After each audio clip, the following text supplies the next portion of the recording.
So, anyways, we had an error, and if you're watching this on YouTube at a future date, this is a continuation of the live stream that we started on Saturday because, well, my internet is unfortunately broken, and we keep having this glitch where the problem is our internet clicks out for a very short amount of time, but that's long enough to completely just kill the stream, and it won't continue. So, I gotta figure out how we can possibly make it to where just because we have tiny glitches like that, the stream doesn't end.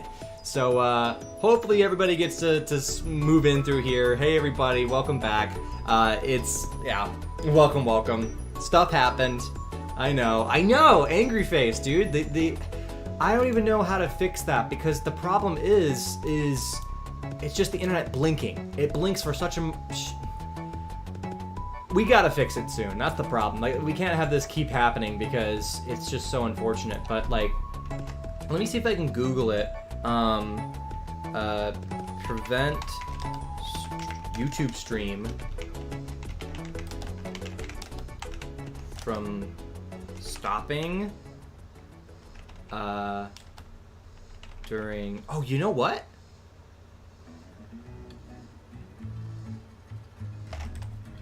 Hey guys, I'm gonna test something with you guys really quick. I'm realizing that this might actually be something that I set up in YouTube.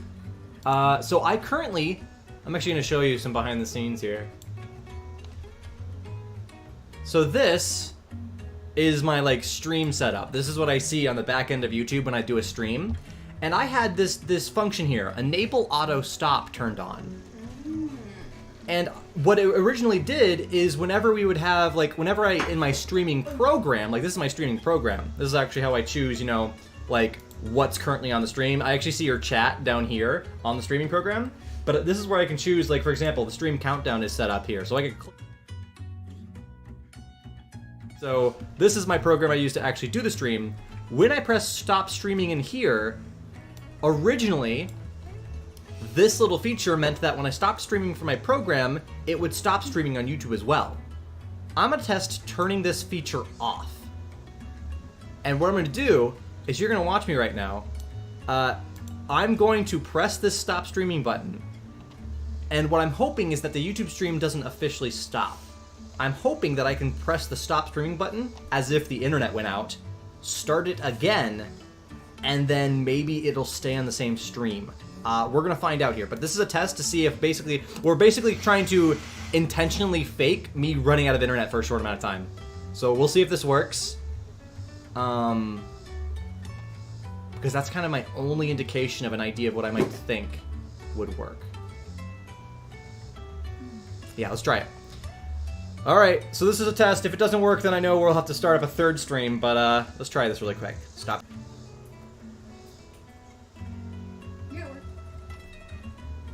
And we're back.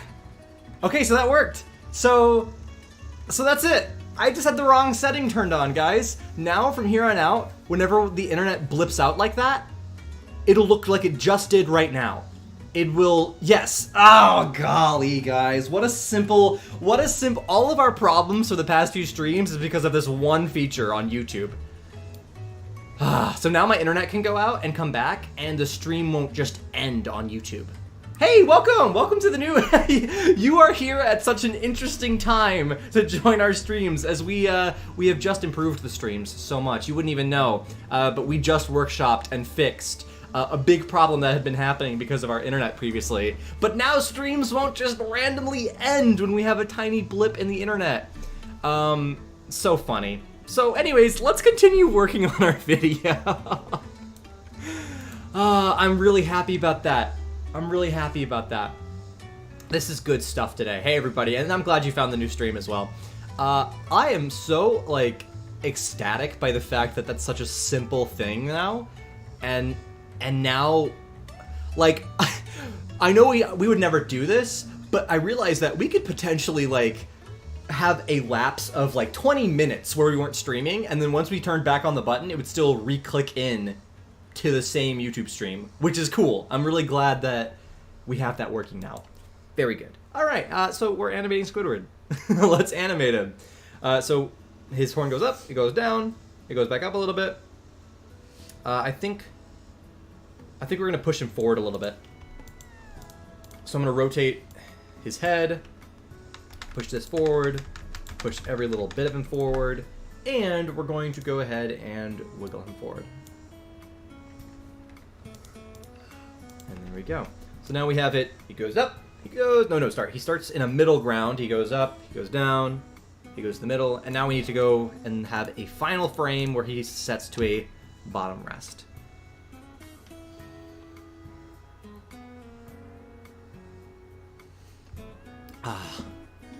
You're gonna talk to Mr. Robot Guy?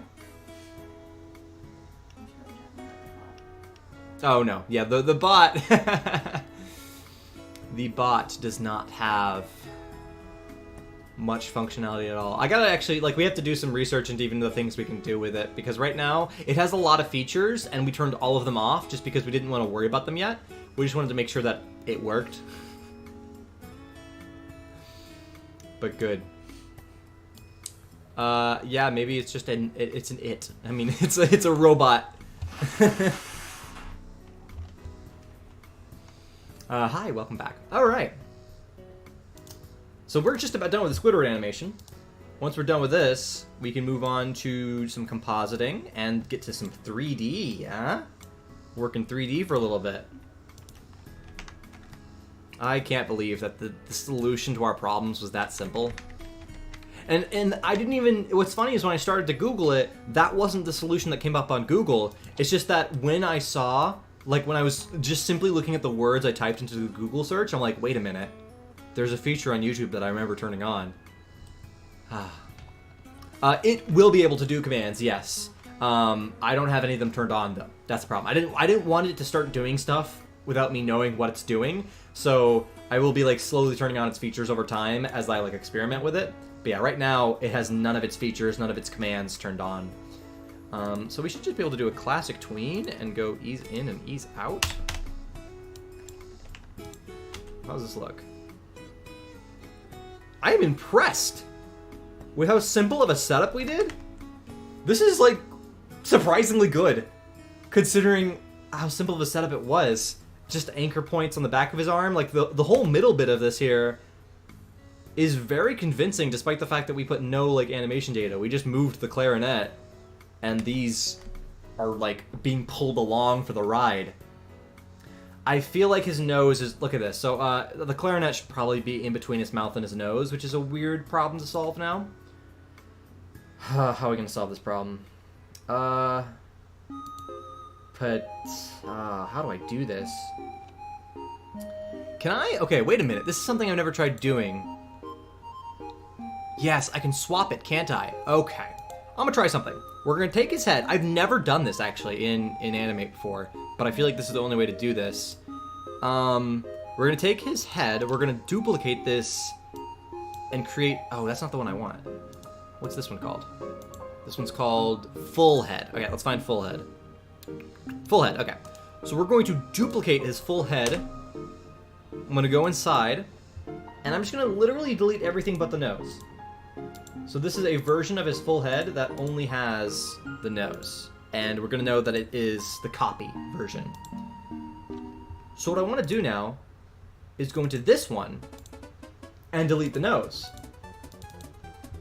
And hopefully, if all I have to do is duplicate this whole layer, I'm gonna go in and I'm going to swap, because this right here is a button that says swap symbol. I'm gonna swap it with the copy. Aha. And there we go. So I'm gonna have to do that actually during the entire animation. So I'm gonna go through to each keyframe, swap it with the nose version, but this way we keep all the animation that we just did, and I don't have to redo anything. And I think this is gonna work. I've not ever done this process before, and having to go through every single frame and change it is slightly annoying, but this is better than having to redo the animation and split it up. Let's see, where's the clarinet? So I guess I can put, oh, how's this gonna work? Okay, the nose just has to go behind the arms. Okay. Oh, is that better? I'm not quite sure it's better. That's better. Yeah, that's better. Okay. Cool. The Discord movie thing. Have you seen if you can actually stream the movie? Yeah, I mean, I've known that people have been able to stream it, yeah, because at the end of the day, Discord just does like a screen share, app share, and so if I'm able to look at it on my computer, Discord will be able to see it. So I know that people have done movie nights on Discord all the time using that same functionality, so I don't think we'll have a problem at all with that.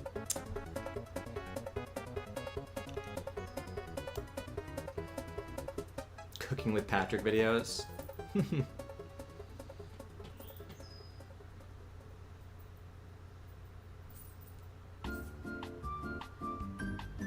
Do the SpongeBob voice saying I'm ready. I'm not gonna be able to do the laughter very well, but I can try SpongeBob's voice because the laughter's so tough, and I know that if you do it right, you gotta like juggle your juggle your throat there, and I don't want it. It's painful. I don't like that. But the You don't do it. yeah, I don't do a SpongeBob voice, so it's not me who does it, but it's just the closest thing I could do. Again, like I said in the previous stream, Patrick was more doable, but SpongeBob the I'm ready. That's the closest I can get, and that just basically sounds like a high-pitched version of my own voice. It's not very convincing in the slightest. Alright, but on the plus side, username, nowadays, now that we've fixed our problem, the stream can buffer, and we'll still be okay. So if Cooper steals a time travel device, that would be really funny. Oh my gosh, time traveling billionaire. That would be very entertaining.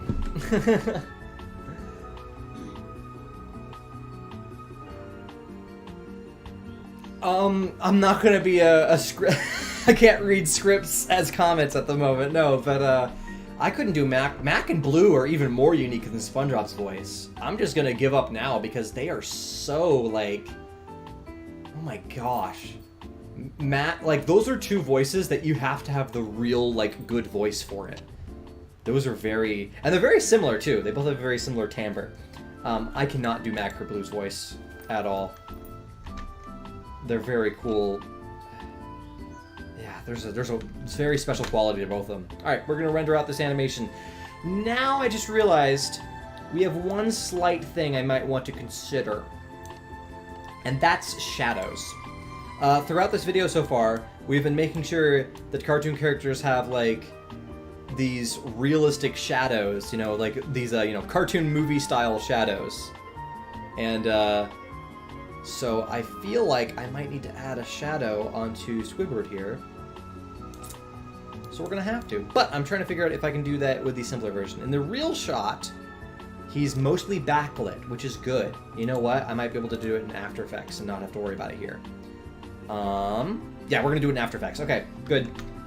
So, I'm going to go ahead and render this. We've finished the Squidward animation. Oh, I'm in the wrong layer. Or the wrong folder. Alright, let's make a new folder. Avatar 9.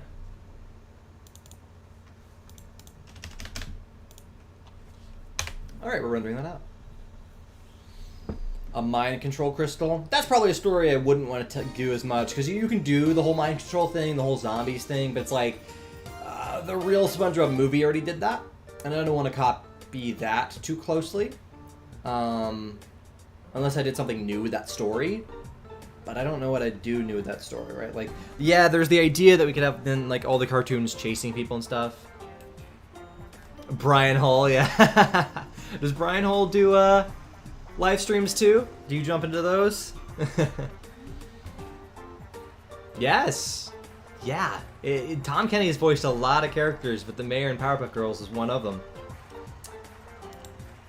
Okay, let's see here. Let's go into After Effects. I don't actually have this shot pulled in yet, so we're going to go ahead and do that. We're going to go ahead and replace with After Effects composition. Do a little bit of file organization before we get started here. Avatar 9. Rename the actual composition as Avatar 9. Okay, we can drag in our Squidward animation, and we're going to drag in the actual background art that was wonderfully illustrated for us by an artist. So we're going to pull in an animation reference, and we're going to pull in, I believe I put it in a weird spot, I put it in reference files, and this right here. All right. Cool. I did say we were going to use Photoshop. I might have lied, just because we might actually just not have to use it, considering I can mask things out in After Effects. All right, so if we line up the start of the shot,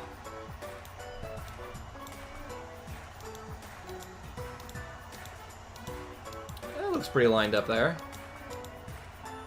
As lined up as I worry about it being, you know. Alright, I'm going to duplicate this layer so I have an extra of it just on backup. I'm going to itch my eye because I'm itchy. Goodness.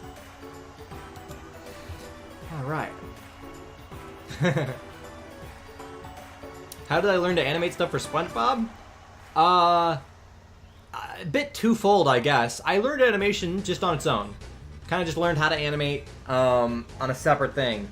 When it comes to SpongeBob specifically, I learned how to animate SpongeBob by going like frame by frame through the original episodes. Like I had to figure out, you know, how do they do a blink animation? What's the timing on that? How do they do the, you know, hands and arms and all that stuff? So I basically studied like SpongeBob episodes to see how they were animated and what they did for different parts, and that's how I was able to make the giant asset library of our character models. Oh my gosh. Ah. Okay, let's animate this background. Let's see, what's the pacing on this? It's pretty slow. It might speed up a little bit in the middle, but for the most part, this looks kind of like a smooth and steady animation. Alright, all good. Let's go ahead and make it slightly bigger, I think. And we're gonna go ahead and move it to the other side.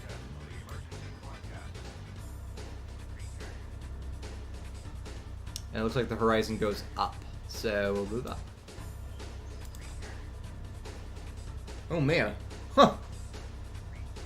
I might need to ease in and out at the start, because I don't think it needs to move that much. It does, yeah, no, it does start slow and stops slow at the end. So we're going to ease out from the beginning and ease into the end. That way we're kind of slowly focusing on one part. We follow the movement, and we go to the other part. Alright, I'm good with that. We're going to go ahead and mask out this tree for Squidward to stand on.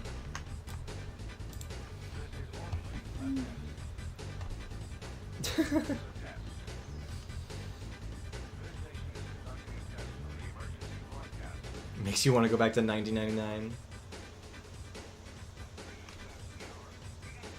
And no, we probably wouldn't have Damien kidnapping SpongeBob for ransom just because the story doesn't go... Like, SpongeBob has to be the main character, and so if SpongeBob's kidnapped, then he's not doing anything. Like, SpongeBob... That makes SpongeBob in a not very, like, yeah, so we wouldn't do that story just because... Yeah, I mean, whatever. Like, obviously we wouldn't represent it in a very, like, realistic kidnapping. You could do a kidnap story just like Plankton has done so many times in the real show. But yeah, just... That story-wise wouldn't mesh well because SpongeBob has to be the main character, being the hero, and him being the one who's trapped means that we would be spotlighting other characters, which could be cool. But I don't think people want to watch, like, people don't click on videos to not see SpongeBob be the hero, I think. The texture is beautiful. This person did an amazing job with this art.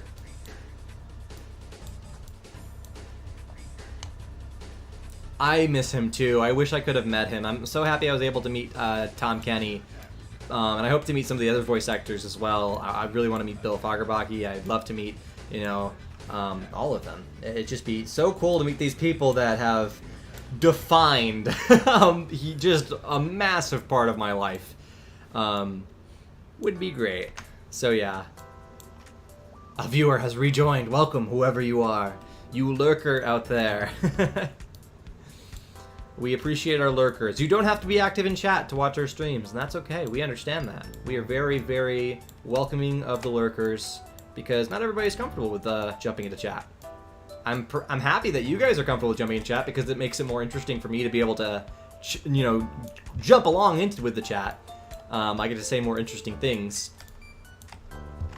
Meeting Tom in real life was very fun. We've covered this a couple times in our streams, but it was a very fun event. It was a short event. or it was a, I don't know what angle I was trying to start the story, but we met Tom Kenny through a special event that was free, and it was at a local soda parlor shop hosted by Olin Rogers. If those of you who might know Olin Rogers, he's a Tennessee local creator who moved into LA to make big TV shows and stuff and cartoons. But he had an event because Tom Kenny actually voice acted in one of Olin Rogers' projects. Olin Rogers made a like space sci-fi cartoon, and Tom Kenny voiced a cute character in it. And so he had a meet and greet with Tom Kenny that was hosted for fans, and all you have to do is go onto a website at 8 in the morning and sign up for a ticket. And so we knew that this was going to be, you know, an event that had everybody would want to go to it. Meeting Tom Kenny, are you kidding? Of course people would want to do that for free. And so we made sure we were ready. We had all of our phones out, me, my brother, Katrina, my mom, we were all there with our phones. And the second the time clicked over, we clicked to press our tickets, and only 3 of the 4 of us got our tickets. So the 4th person on their phone, it said that the tickets were sold out immediately. Everybody had claimed them in the first 60 seconds of them being live. It was like the first 3 seconds. It was the first 3 seconds. It was right away. And so, actually, I don't need to mask the bottom of this because it's barely going to be seen. We're just going to be seeing the top of the tree. And so, we got to go and meet Tom Kenny. It was a fun event. It was only like 30 people in the room, so it was a very small amount of people. You know, it was very good. Quite the low chances of us having to be able to be there. But it was fun. We had a big like question and answer. Got to ask him a bunch of stuff. A lot of people asked him like what his favorite memes were, stuff like that. And it was fun. And I guess we could show that again, or if you have the picture would be better. Yeah. I guess we might have that on our Instagram, wouldn't we? I might actually flip this because it's on my Instagram. I don't know if it's on the JJ's. Oh man, it should get on the JJ's Films Instagram. Well, you know what? I'm gone. All right, I might warp this a bit because I don't like how it's like disappearing too quickly. So we're gonna try to warp this a bit. I did not ask him about the Krabby Patty formula. I feel like somebody else might have, and he would give like the joke answer of like, "Wouldn't you like to know?" You know. Yeah, he was very good at like when it came to questions like that. He was very funny, and he likes to like kind of be half in character. So big props to him for that. But here's our proof. Here's a it's not going to automatically focus. I have to manually focus this. All right. So this is, where's the, yeah. That's as good as I can get it right now. But that's Tom Kenny. Can I make your phone brighter maybe? Yes, here we go. That helps. So now, if I center it, gosh, where's the focus on this thing? There we go. So that's us with Tom Kenny and an autographed little picture of SpongeBob there. But yeah, he was awesome. A real great sport, super fun person, like absolutely friendly personality. You know, somebody who isn't fake. Like he's like genuine. I asked him. Here's the thing. All right. So I was a little vain, a little selfish, and I was curious if maybe Tom Kenny was aware that SpongeBob in real life existed. You know, like I was trying to figure that out, but I didn't want to just ask him that because only like 10 people got to ask him questions, and it would have been insanely selfish for me to ask a question that nobody else in the room would have been interested in. So I asked a question that was different, but might have had him basically acknowledge that he knew that SpongeBob in real life existed. So I asked him what his favorite fan-made bit of SpongeBob content was. That's the question I asked him, because I'm like, okay, this is a question that's not being completely selfish. It is a little bit. I'm hoping for a specific answer, but I'm not being completely selfish, and the rest of the room will enjoy the answer to this question. And he didn't say anything about our series. I have no idea if he knows about it or not. But he did say that his favorite like fan-made content was actually like SpongeBob like memes, basically. He loves seeing, you know, pieces of the SpongeBob show taken and then used to either be relatable or used to, you know, he said he loved what people have done in the meme community. He also loves the knockoff like action figures from like India or whatever. Yeah. Suck. He likes those. Yeah, he enjoys the funny knockoffs as well, for like knockoff toys and stuff. Toys, that's the word I was looking for. Right? Yeah, his answer is very, yeah. But it was good. So that was really fun. And that's our time we met Tom Kenny. Which ties into the story of when we were in line to get our autograph for Tom Kenny. That's when we were talking about our series, me and Katrina. We were just talking about Spongebob in Real Life. And the person behind us overheard us, and they thought that we were Christian J, because they thought that we were talking about the live action stuff that they do on their channel, which is, you know, great. Alright, I'm gonna pre-compose this because I can't seem to warp it very accurately. Oh shoot, that didn't work. Alright, there we go. I would love to meet Roger Bumpus, yes. I'd like to meet him. I'd like to meet Clancy Brown. What was it? I just recently watched something. And I recognized, like, wait a minute, that voice actor is Tom... No, I was playing a video game. I've been playing a lot of Elder Scrolls Online recently, and I love it. I've actually never played a online MMO before, but I like Skyrim. Skyrim is one of my favorite games, and so this is basically Skyrim the MMO. And so I've been enjoying that a lot, and there's a lot of famous voice actors that are in it. Their most recent expansion actually had the voice acting for, I think, Pippin from The Hobbit. He's a voice actor. He voice acts the character in the main, like, quest line of that new area they have in the world. Recently, when I was playing it, I heard the voice actor for Winnie the Pooh. And I'm like, wait a minute. Yeah, I was like, I heard this voice, and it was funny because the voice actor was doing, like, an old grizzled man voice. And so, but it still had that, like, Winnie the Pooh, like, it had that sound to it. And like, that sounds like Jim Cummings. I'm like, is that him? And I googled it. I'm like, it's him. The voice of Winnie the Pooh is voice acting this grizzled wizard character in this RPG. But also, there was one random, like, military character that I ran into, and he was voice acted by the voice of Mr. Krabs. And I was like, oh, that's so funny. So it's been very fun to play that game and to randomly notice these random voice actors and be like, I know that. Like, they get quite a few famous voice actors to just voice act these characters in the game. Alright. Hey, see ya. Adios. Yeah, I can't say I can get to every question, just because I might miss certain stuff, especially when chat goes quick enough. Username, if he just left, he's gonna miss the question I'm gonna answer of him, but when did I start animating would have been 2013, basically. Right before I made SpongeBob in Real Life is when I started animating. Like, that year was the first year I ever did animation, and SpongeBob in Real Life was like the 4th animation I did in my life. It was super early in my animation career, so it's crazy that that got so successful, because I had just jumped into it. Yeah, so that's that. And cats are cute. Yes, I think I caught up to chat.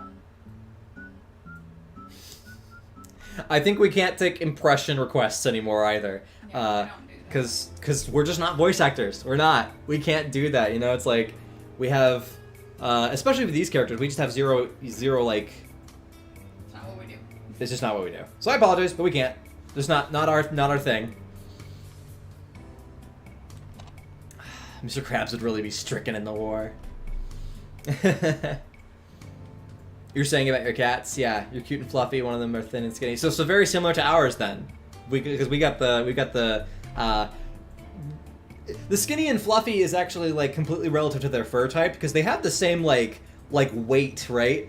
But one has a short hair and the other's got long hair, and so it makes them look very different. One's very fluffy and one's very skinny, but they're not actually skinny or fat. It's just that they're the exact same weight, but with different types of fur. All right, let's warp this.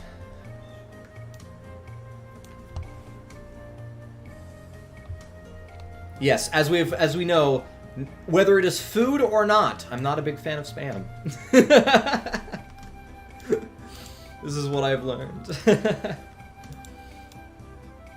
I wonder if internet spam was named after the food spam. Do you think? I'm not sure. It wouldn't surprise me, though.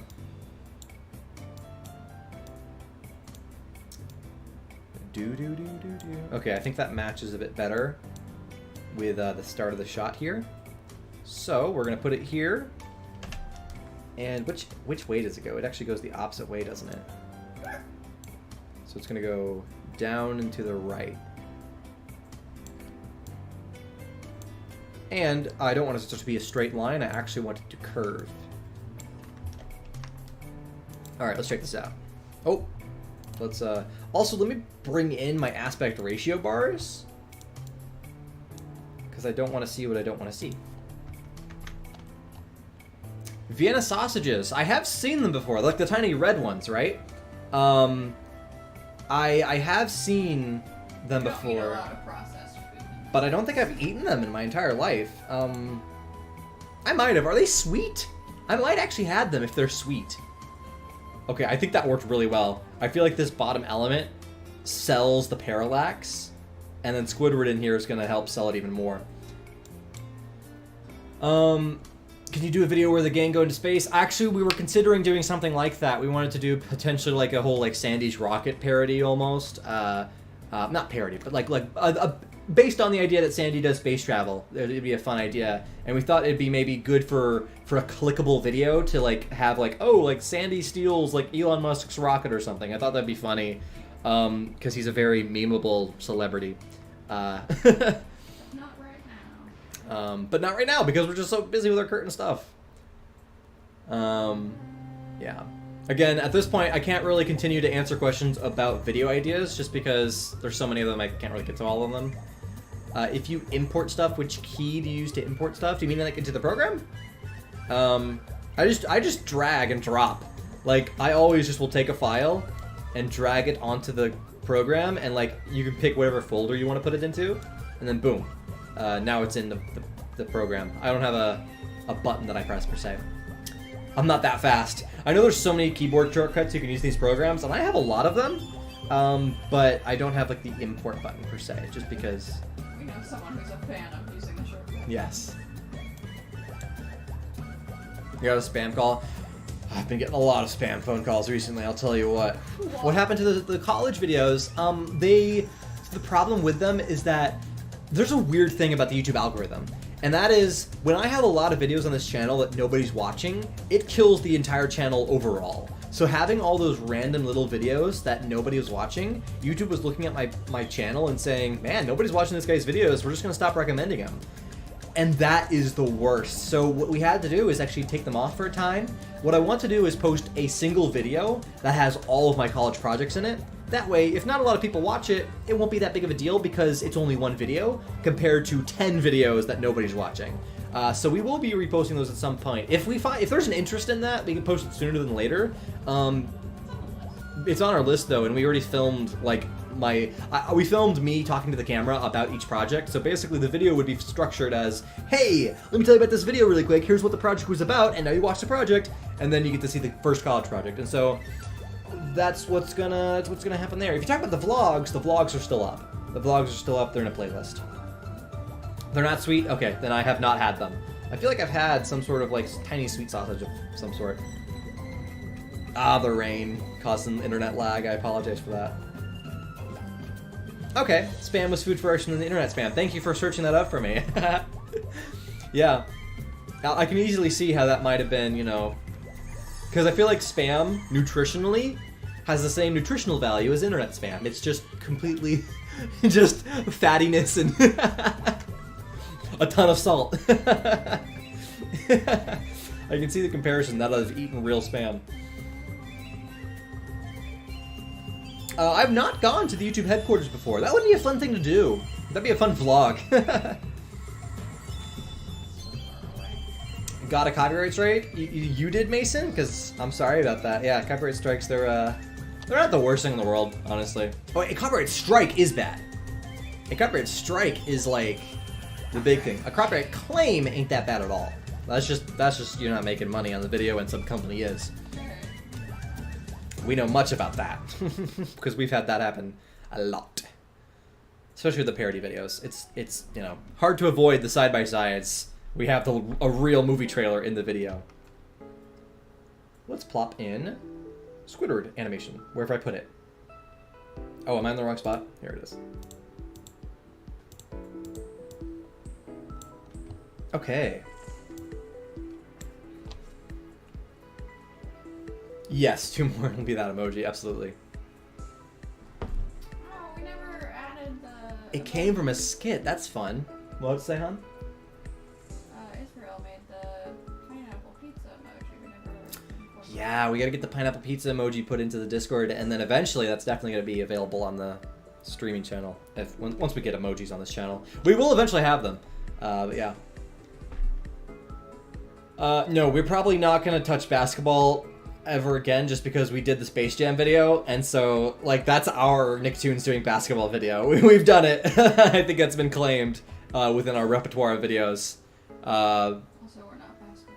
Yeah, we're also not basketball people in general. So I apologize, but it's there. It exists. We have a Space Jam video, and you can see. I mean, I think the Space Jam video will, even if we try to do another basketball video, I don't think we could do something cooler than what we did with Space Jam. That is the ultimate Nicktoons playing basketball that I could think of doing myself.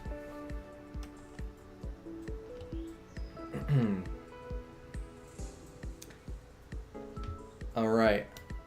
Let's put Squidward in here. The next video is going to be another video on another live stream. Not sure I'm following your chat. And Matthew, you don't have to ask. I remember you guys. When I say hi and I say your username, like I don't forget 12 people. There's only 12 of you. If I forgot you, there would be something wrong. So don't worry, I got you. You're here. Hey, nice to see you again. But yeah, so right now the next video is not coming out quite yet. We're still working on it. We're about halfway through this video, so yeah, stream would definitely be the next thing that comes out. Let's try to match this up. This is gonna be kind of easy because I'm just gonna simply match his position and scale. Let's go ahead and animate the scale as well. All right. I'm going to start by just going from the beginning to the end. And then we're going to go into the in-between spots. So we need to curve around a little bit. You know what? I might be able to solve this problem just by making a curved handle instead of making another keyframe spot. That's really darn good. Like, that almost matches the movie perfectly. I gotta see what it looks like with our cartoon stuff. Because just because it looks good in the movie doesn't mean it's gonna look good here. Let's check it out. Wait, okay, Squidward is in front of the aspect ratio bars, and that is not good. Let's try that one more time. I'm loving that. That looks great. All right, let's add a shadow real quick for him. This is our simple solution to shadows. This is what we do all the time. I'm actually going to show you a little trick of how we do shadows for our characters both in these trailers and in our normal SpongeBob videos. So what I do is I just duplicate the layer a couple times. So we have multiple versions of it. I go ahead and I'm going to make the shadow portion. So we have to figure out what color we want the shadows to be. So I'm going to darken this up, bring this down. And that looks pretty good. Like, I think somewhere around here is a good shadow color for Squidward. And now we have this other layer on top. And I'm just going to offset it. And this is like the simplest way to do cartoon shadows in the world. Is offsetting it. And now taking our shadow layer and using the top one as a transparency mat. And boom! Now we have a shadow, and it's automatically animated because it's based off of the original pixel data. I might change it around a tiny bit. I might, like, do that. You know what I could do is I could actually animate this over time because the camera is supposed to be rotating. So we can start here. And then... yeah. So now the shadows should be moving over time. It didn't look like they moved, honestly, that much. Did it? Alright, there we go. Maybe this is going to be a bit more evident now.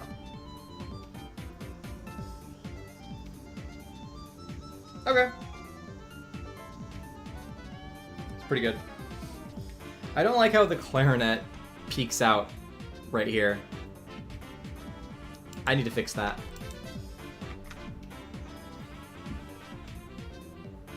Yeah, the parallax effect, I'm really happy with how it turned out.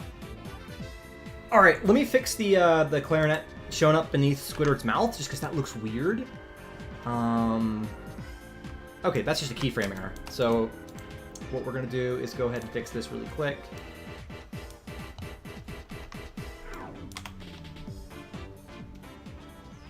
Better. Better, better, better. We're going to go ahead and render this out as a second pass of the animation. Actually, you know what I can do is just override the original. So I'm just going to override the original. And then I should be able to just jump into After Effects and just refresh the file, because it'll be the same file name. This might be the quickest way to go ahead and change this out.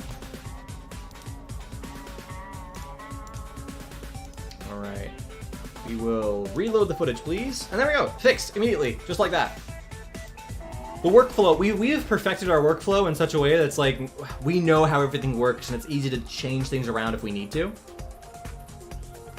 That's nice. And so I actually was going to say, so this is what we do for the parody videos, right? Because we're replicating the, you know, animated movie style where there's sharp shadows. But I want to show you how we do our SpongeBob in Real Life shadows. It's as simple as adding a blur effect. So we'll add a fast blur to our mask layer, and we just blur the shadows. And then boom, check it out, guys. It's a SpongeBob in Real Life shadow. That's how we do it. We just blur it when we're doing them in real life. And that's the entire effect of how we do shadows. That's at least the simplest way we do shadows. Sometimes we add a lot more complexity, especially like SpongeBob's nose is a big problem because we have to specifically make like a special mask for his nose, or the under the eyes sometimes. Shadows can get more complicated, but this is always our first step. All right, so now guys, we're moving on to 3D. I'd say this is done, and our next step is going to be to add in the flying bison, which is going to be a whole lot. So our first process is I'm going to try to find a 3D model. 3D Appa. You know what? Did I already download one? I might have already gotten one. Let me check. Also, who's liking the Battle for Bikini Bottom music right now? You found me through a friend who sent me over videos. That's fun. It's fun to know that we also have people who aren't finding us just through the algorithm. It's really cool to have like just like people saying, "Yo, this video is cool. You should watch it." That like warms my heart to know that people are like sharing it with their friends and stuff. So I'm glad you found us. I'm glad you hope you liked our videos, and you joined us on our stream. So obviously you liked it to some degree. So welcome. I'm glad you're here. Oh, I realized I'm blurry because I focused on the phone earlier.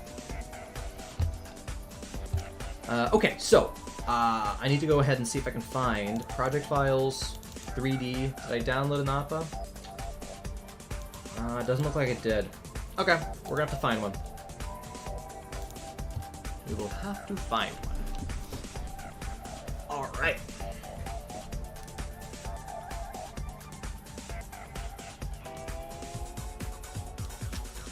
Hmm. 3D models. That's that looks like a game piece. Like you'd use this in Monopoly or something.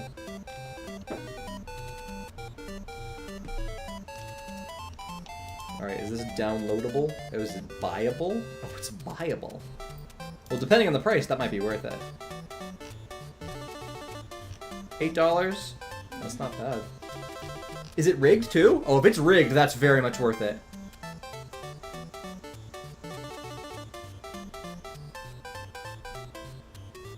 Oh, it's not rigged. Okay.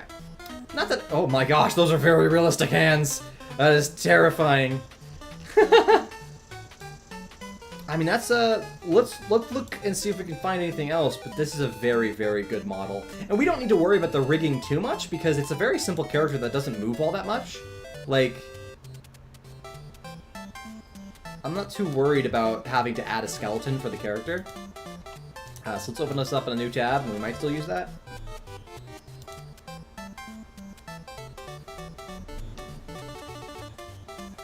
I do remember when you said that. Yeah, that was just last stream.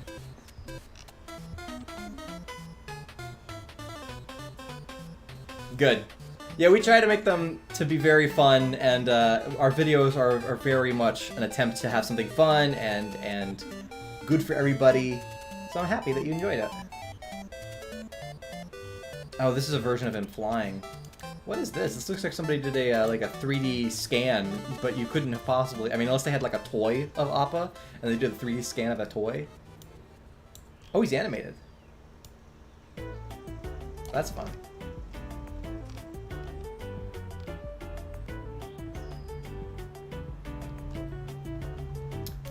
We could model our own as well. Because I'm worried that none of these actually match the two-dimensional quality of the original. You know what, everybody? Why not?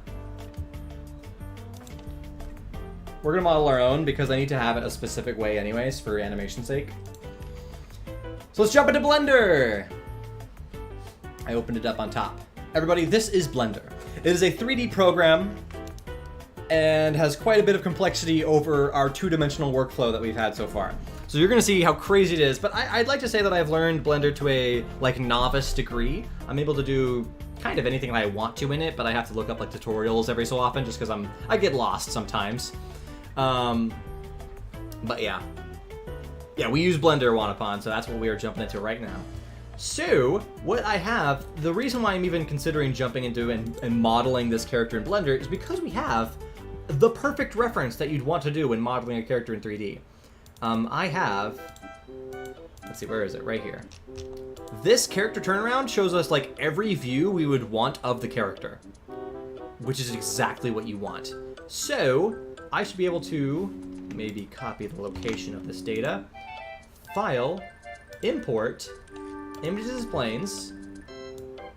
This is almost going to feel like I'm going through a tutorial of how to use Blender. Alright, we're going to go ahead and import the Appa character turnaround. I'm going to go ahead and view this with our textures. I actually could have brought this in as a, yeah, okay. So what we can do is use this as a giant reference. Let's go ahead and make it a certain size. We're going to duplicate it here. And I need to line up the front facing with the side facing. So, we're going to drag down the side facing. It looks like they're actually at two different scales here. So, we're going to scale it bigger. Yeah, so the artist that made this character turnaround, it's not quite accurate, at least not on a rotational standpoint.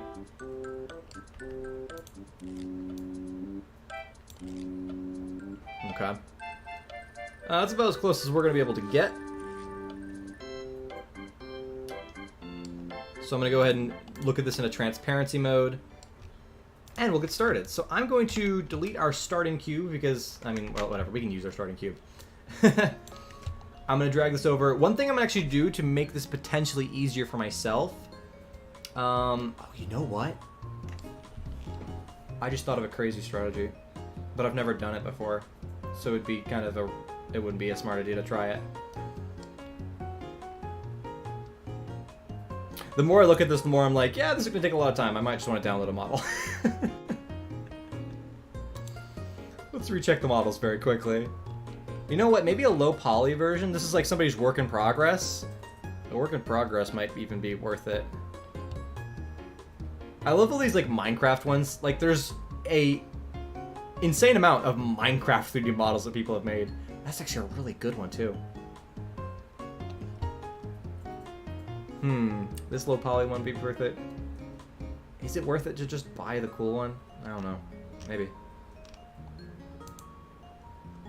This low poly one ain't bad.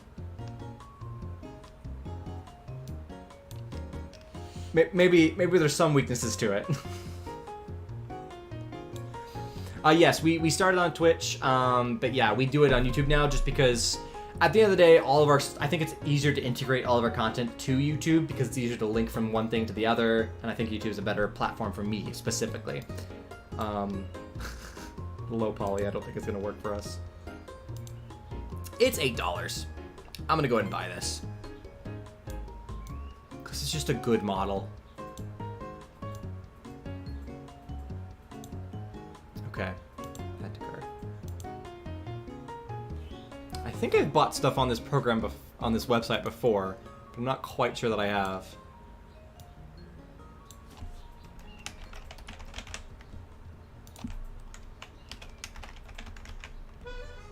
Yeah, your birthday is next week, if I remember correctly. Next Friday.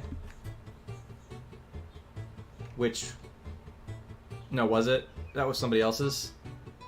Because, I mean, if your birthday is on a stream, we don't have a... We have a movie night on Friday, but we don't have a stream. We're going to do... Okay, so we didn't really discuss it. We're still looking towards the 22nd, and I think we're basically going to settle to actually doing the movie night on the 22nd. If I'm looking at the calendar correctly, yes. On Wednesday, just a gaming stream. Yeah. We can't plan anything on Friday. New. Alright, I have to buy the thing, and they're causing me...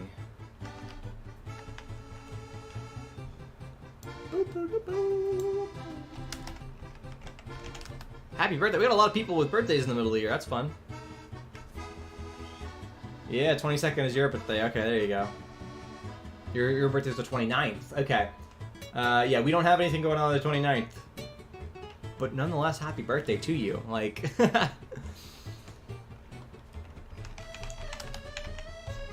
We wish you the happiest of birthdays.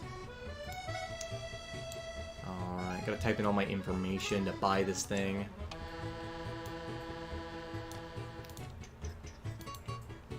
My birthday is in November. It's very cold around my birthday time. As a kid, it's always been so tough with my birthday times because it's in like, just, you know, we would want to do outdoor stuff, but it'd just be so cold. You know, we'd all be bundled up in warm clothing for my birthday parties.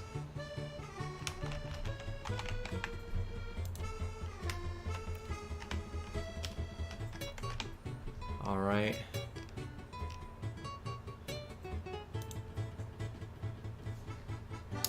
Whoa, I get a discount code for my first purchase. It's only going to be $6.40. Nice.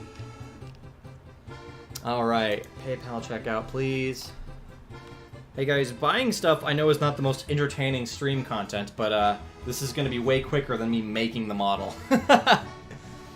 All right, that's my $6.40 Appa 3D model.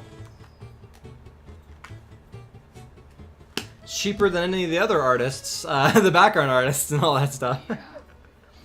We're still gonna, the thing is though, we're still gonna have to customize this model. It's not gonna be able to be used out of the gate, but it's gonna be a perfect starting place. Okay, so my purchases page, I'm gonna download it, and I would like to oh, it's a blend file! They made this in Blender, so that's very helpful. So project files, go to 3D, and I'm gonna save this right there. Alright. Cool. So now I should just be able to open this up as a Blender file, and this will be good. Alright, it's in here. Let's go ahead and unpack this file here. We're going to drag out all the source files. And let's look at this lovely thing that we have downloaded. Smooth Sketch, okay. I'm going to unpack this. We have to unpack a file within a file. Why is it named Smooth Sketch? Maybe it's because they used, they might have done this with sculpting instead of like 3D modeling. But there's our boy! That's so well done. Okay, now this is worth $6.40. This is really good. This is awesome. So what's our parts here? We have, I love their naming organization is very nice. Cube, cube, cube, cube. Really proud of their naming. So we have their let me do the naming here. Tommy. What's this? Alright, so this is, oh good, the eyes are actually, so this is pupils. That's gonna help us to have these eyes different. Eyes. This is paws. Oh, just the ears. That's fine. Ears. Horns. Nose. Muzzle. What is that? Forehead? Is the rest of it his body? Yeah, and then there's just the rest of the owl. Draw the rest of the owl there. Hey, body. Cool. Save that. You got a story from when you were a baby? Love to hear it.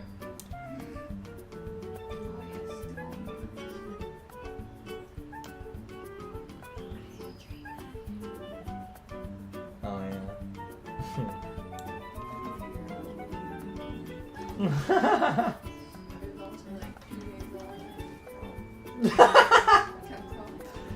That's terrifying.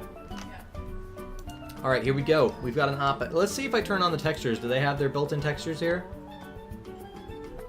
They do. We're not gonna be able to use this though. This is not what we need. So let's go ahead and pull up. I need to close this other file. Yes, please. Just we don't need you anymore. Don't save. Thank you. I need to make this cartoony now. So this is our struggle, our goal, if you will. I mean, potentially, right? You know what? Let's try the simplest way first. I'm gonna try the simplest way, which is, first off, let me get my reference files again. Project files, character file. Oh, you know what? I just realized if this 3D model has textures, well, let me see if I can find them. Okay. Is this our reference image? No, this is our background image. You wore a Tootsie Roll costume when you were 1 on Halloween. That is adorable. I think I was in the first. I don't think I had a first Halloween. My first Halloween was like, I guess my first costumes, I don't know if I had a costume as a baby. I don't know. You did. I feel like I've seen you dressed as something. I don't remember any baby costumes. The first ones I remember was when I was a kid, and my first costume. This is so funny. The first costume that I remember was when I was like 6 or so, and I dressed up as Peter Parker, not Spider-Man. Peter Parker. I wore like a nerdy shirt, a hoodie, and jeans, and I was Peter Parker, ready to become at any moment Spider-Man. That's when you're not. I'm sure your mom loved that. It's probably all cheap. And my brother, I think, dressed up as Bruce Banner, ready to become the Hulk at any moment. But it was just, oh, we got a kitty. Hello. Say hi to Kitty. This is Luna. You can say hi to Luna. Yes. Hey, Comic Wiz. I don't think I've said hi to you in the stream so far. So welcome. Glad to see you here in chat. Yes, this is a SpongeBob parody trailer, SpongeBob Fan 23. We're working on, well, it's not just SpongeBob characters. This is actually all Nicktoons, and our main characters are going to be Aang and Katara from Avatar. So we've got them, they get the spotlight quite a bit, but SpongeBob is showing up as a main character as well. It's funny because in this movie, we've got all these blue alien creatures, and then there's this one, like, human. And so because the human has to wear a like air mask to survive, if I turn off, let's see this. So the one human has to wear this air mask to survive on the alien planet. And so what we decided is, wait, this is perfect to have all the Nicktoons who can breathe air, and SpongeBob has to wear the water helmet. So SpongeBob he's got the helmet on, and it makes so much sense in this setting. Despite the fact that we're currently animating Squidward without a water helmet, let's ignore that. Okay, so you can barely see what's going on here. But let's go to, okay, reference files. Reference images. I just want to open this and have it open as a reference. Alright, so I have this ready. Oh, I do not want to click over to that. Alright, pulling that to my top screen. Next up, I'm going to look at the 3D model we just bought. That's my renders. I'm curious. No, how did they do the texture for this? Let's see how they did the texture for this. Did they do the texture in Blender? Shader editor. attribute.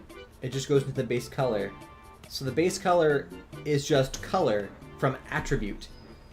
So perhaps if I go into the UV editor, I'm not sure how they did the texture for this.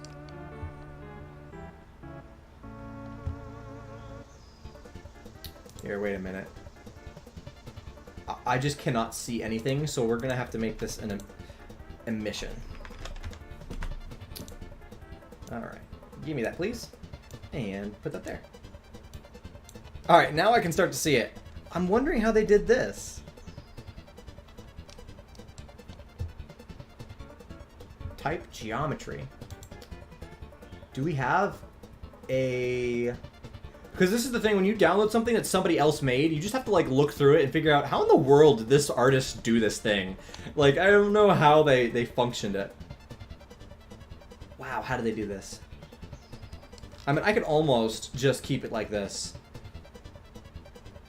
At the end of the day, the real Appa, like, it's just a smooth line. I'm not against keeping it like that, but it is fluffy, and I don't want it to be necessarily fluffy. So the reason we're doing a 3D model is because in this shot specifically, these birds, look at them. You see the front of them, then you see beneath them, and then you see behind them. And that would be insane to have to animate two-dimensionally. So we're going to use a 3D model and do toon shading on it. And probably we'll have 2D characters writing on the backs of it. So we'll throw that in as well. But the 3D model will make it a lot easier to figure out. Okay. So, the way they set this up is weird. Can I find anything? Is there a texture file here? Not even a texture file. There's a brush, but there's nothing here. Like, it's so funny to see a 3D model that has a texture on it, very obviously, but I see no attributes or anything in it that would actually imply a real texture. Yeah, because it just says material 3, but it's attribute color.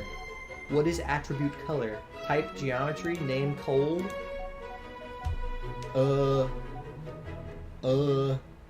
Maybe if I go into the... Is there a, Let's try something here. I'm gonna go to general texture paint.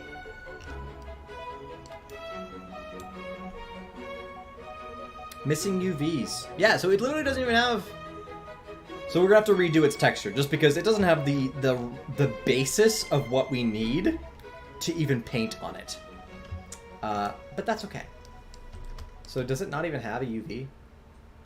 If I go to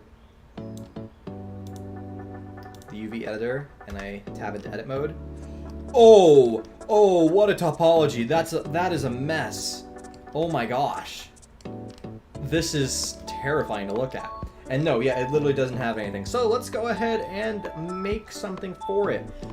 In general, the majority of them is just going to be the same color. It's just all this one color of his fur, except for his back. So the most important part here is that we can separate his whole, like, back, like, tail area.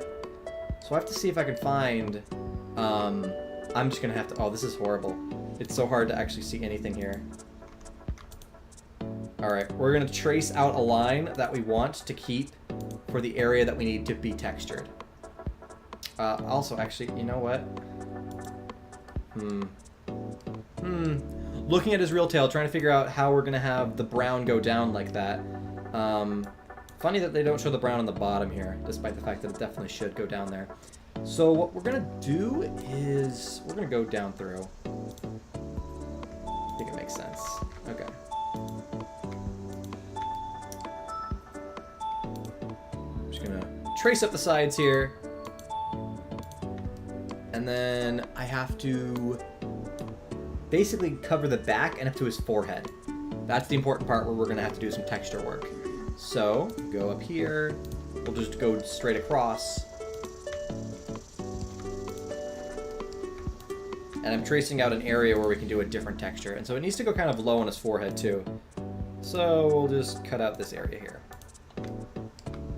This is a very rough job, but it's going to work. And sometimes that's all you need.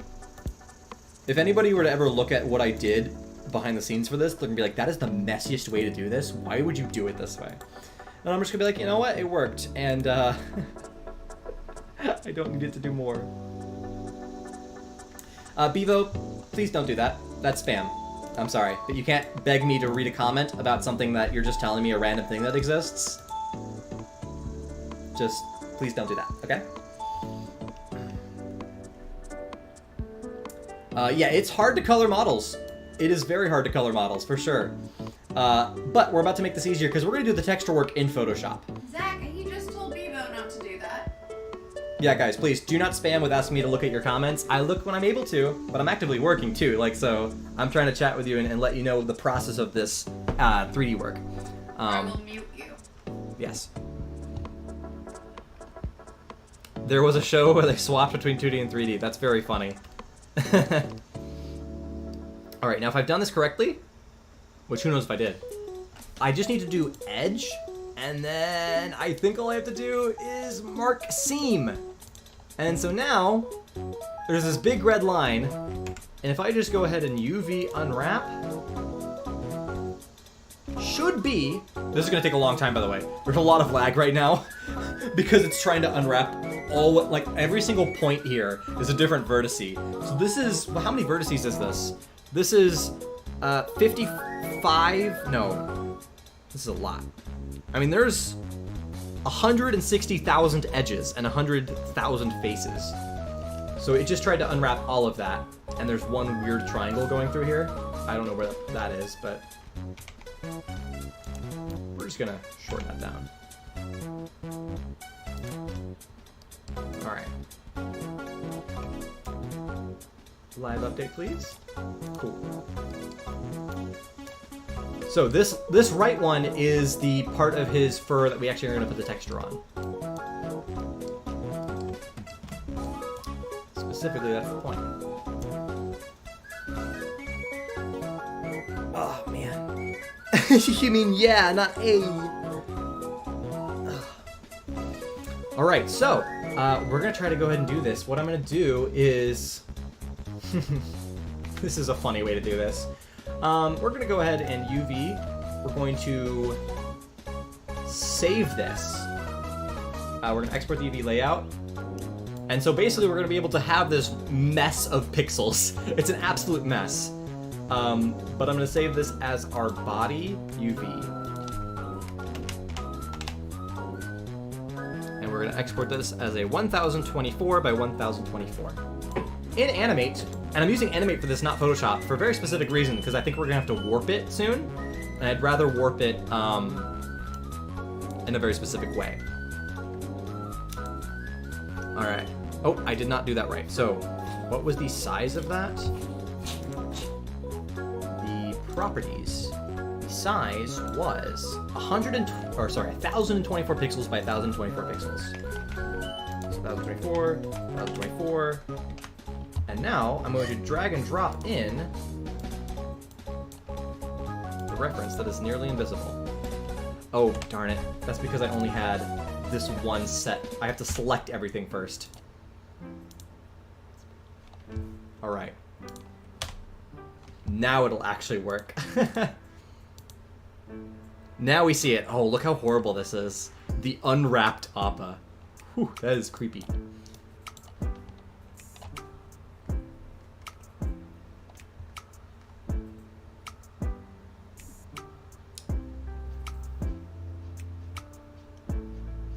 I'm so out of water. I feel like SpongeBob. I'm just like, I need water. Do you want to ask for some? It was just funny because, no, I would love to ask for water. I just wanted to make the funny comment first. Could you give me some water, please, honey? Yes. Thank you. But, like, I'm watching this singular drop of water fall down in the cup, and I'm like, I feel like SpongeBob in that one episode right now. Alright, so we're going to place the existing items. Let's go ahead and center this up.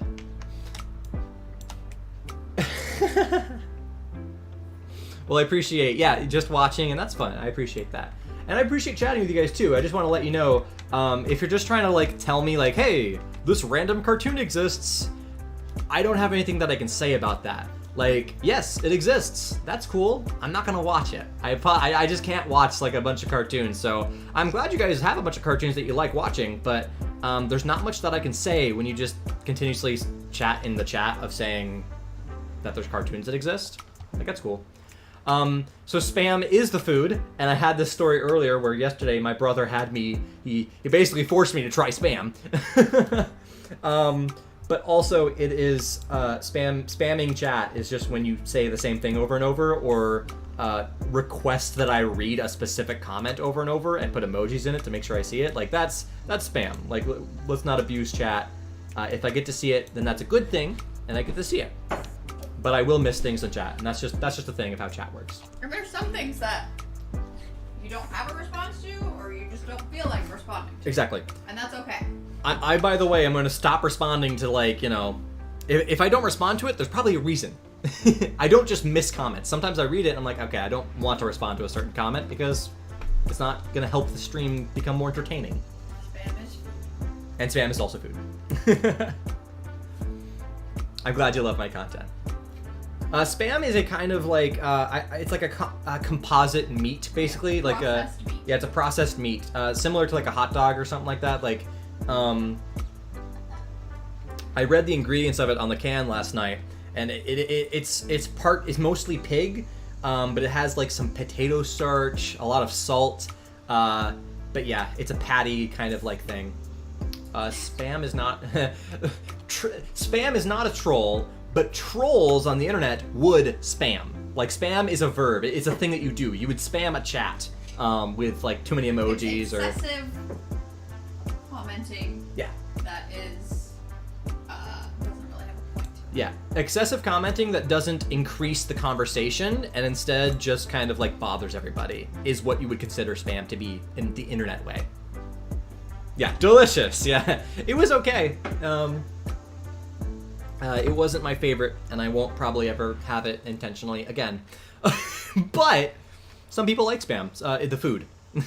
No one likes spam, the internet thing. All right, so I need to get my reference file. I think spam is like the You know what? state food of Hawaii or something. Really? Yeah. I would not think Hawaii. Yeah, no, it's really big in Hawaii. That is a weird state to have spam be the main. That's funny. Maybe it's because, like, there's not a lot of stuff there, so it's an import that lasts longer. Maybe. What file was that? Do I still have that? What shot was the one that we have it overhead? This is scene 5. So I'm thinking if I open up scene 5, I could actually have access to the texture that I need. So what I'm gonna do is just jump in here. And is it selecting that? Why is that separated? Oh, because there's a line right there. Okay. I'm just gonna copy and paste our wonderful little pattern here. And now I just have to warp it into place. Oh, it's not the proper arrow. Okay, so I have to fix the arrow on the front. Hey, man. Hi. You're very excited. Another kitty has joined. It's the same kitty. It's the same kitty. I always have the same kitty. The other kitty doesn't like jumping on. She doesn't jump on you, she jumps on me. Yeah, I mean it's closer to it's closer to hot dog in the way it's made, but it's Well, hot dogs are good. it's made of ham, basically. It's made of ham. Ham spam. It's why they call it spam. Yeah, I'm pretty sure the name came from like its Special ham. special ham. Yeah, something like that. Okay, what I'm gonna do is just kind of let this be our starting point. I don't know how good this is gonna be until we bring it into 3D. So we're just gonna make this and then make adjustments as we need it. All right, I'm just trying to fix the tiny errors here. What's your guys' favorite video games? Animal Crossing. Animal Crossing is a very good game. Ah, you're gonna be 13. Very nice. You can finally watch teen-rated movies. According to the rules. Actually, according to the rules, with parents' permission, you can watch teen-rated movies. So that's all relative. According to the rules, a parent can help you watch an R-rated movie, which is wild. Like, that is a crazy thing. That's like, the rules are only there to say, hey, if you're a parent, watch out what your kids are watching. That's it. Yeah. And parents There's like no don't real make good limitations. choices. Yeah, parents don't always make good choices. Sonic the Hedgehog, that's a fun game series. That is a very fun game series. It's a very active and like action-packed series. I've never really played. I've actually only played one Kirby game. The only Kirby game I've played was on like the Wii. We got the emulated version of one of the old like Game Boy games. That's the only Kirby game I've ever played, was a side scroller. It was fun. I did enjoy it.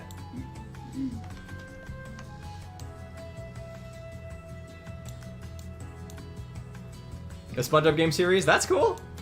Yeah, it's a really good series. I was considering, I think it might be fun on stream to start playing some more of those games, like even some of the old school ones, like Lights, Camera, Pants or whatever, Lights, Pants, Action. That'd be really fun to play. I don't know if it was Return to Dreamland. It was whatever was available on the Wii. It might have been Return to Dreamland. What was it called? It was like the Wii Classic Shop or something. What was that called? Like the virtual something or another? What was that called? Are you talking about the shop that was on the Wii? Yeah, and you had like the virtual games, and they let you buy. Yeah, virtual.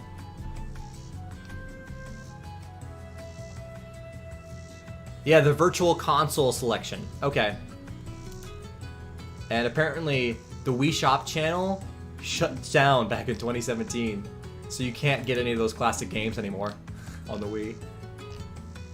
Okay, here's our list. Our list of games on the Wii Shop that I might have had access to. So we had, let's see, what would it be? Control F, let's search Kirby.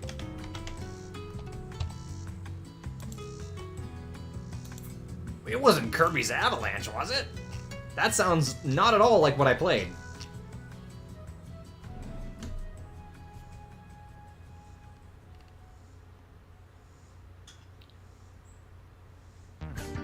Huh. Is that really the only Kirby game? It's like the only Kirby game they have on this list, so... Kirby's Avalanche does not sound right.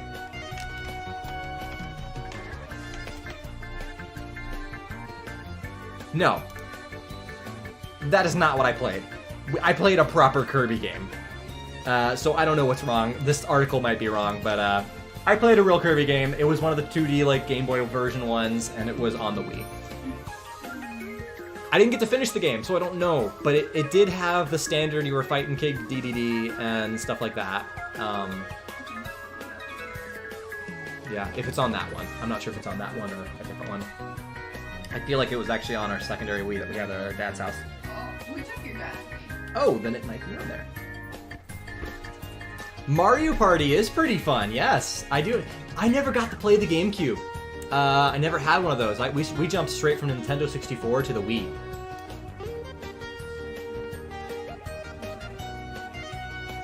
Yeah, Kirby Return to Dreamland 3 probably was what I played. Yeah, Lights, Pants... Is it Lights, Pants, Action? The first time... What?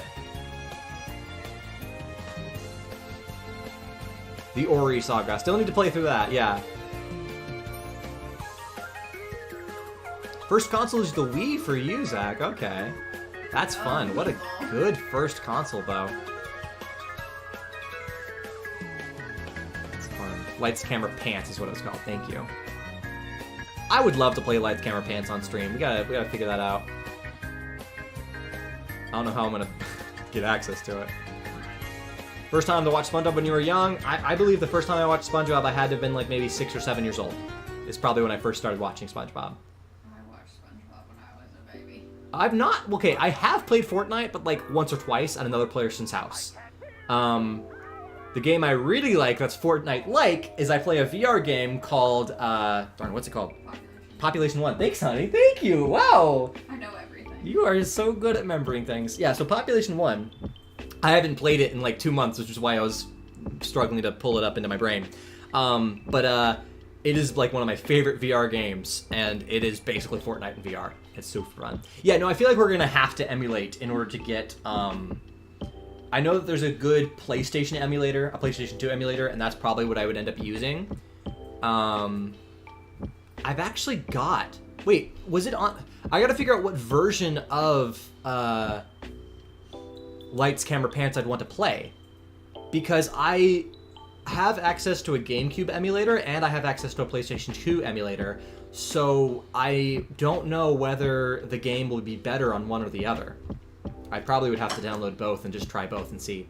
But whichever one is better, I've got, a good Xbox controller I can plug into my computer, and so I'd be able to play basically the console games straight on the computer. You have a question? Please just ask. If you have questions, just ask them. I can't, look at a comment and then say, go ahead and ask your question. It's a comment section. Ask your question, and if it's a good question, I'll answer it. So, sorry that I just can't continually... The I have a question comment is... It's difficult. It spends way too much time with me just talking about it. When this channel hits 1,000 subs, we don't have a good goal for that yet. We should set a goal. Because we're almost halfway there, too. How about this? You guys give me some ideas. What is a fun stream idea that we could do? Because I can tell you at the minimum, when we hit 1,000 subscribers on this channel, we unlock stuff just because YouTube lets us unlock stuff. At 1,000 subs, we unlock the opportunity to monetize, which means that we can actually get money from these streams and then put that money back into making these streams better. That's already a cool prospect. That also means that you guys will be able to donate on stream, and when that's possible, we'll have the graphics that fall down. So when you donate, your comment will be on screen for whatever you donated, like the classic streamer setup. Also, I think when we get 1,000 subscribers, we might unlock. No, I think it might be higher level. We might unlock emojis on the streaming, but I'm not so sure. And yes, we are still doing the Minecraft VR stream. We're going to be continuously going through that over time. But if you guys have ideas for a special stream to celebrate 1,000 subscribers on this channel, let me know what you think. What do you call a boomerang that doesn't give back? A stick. I like it.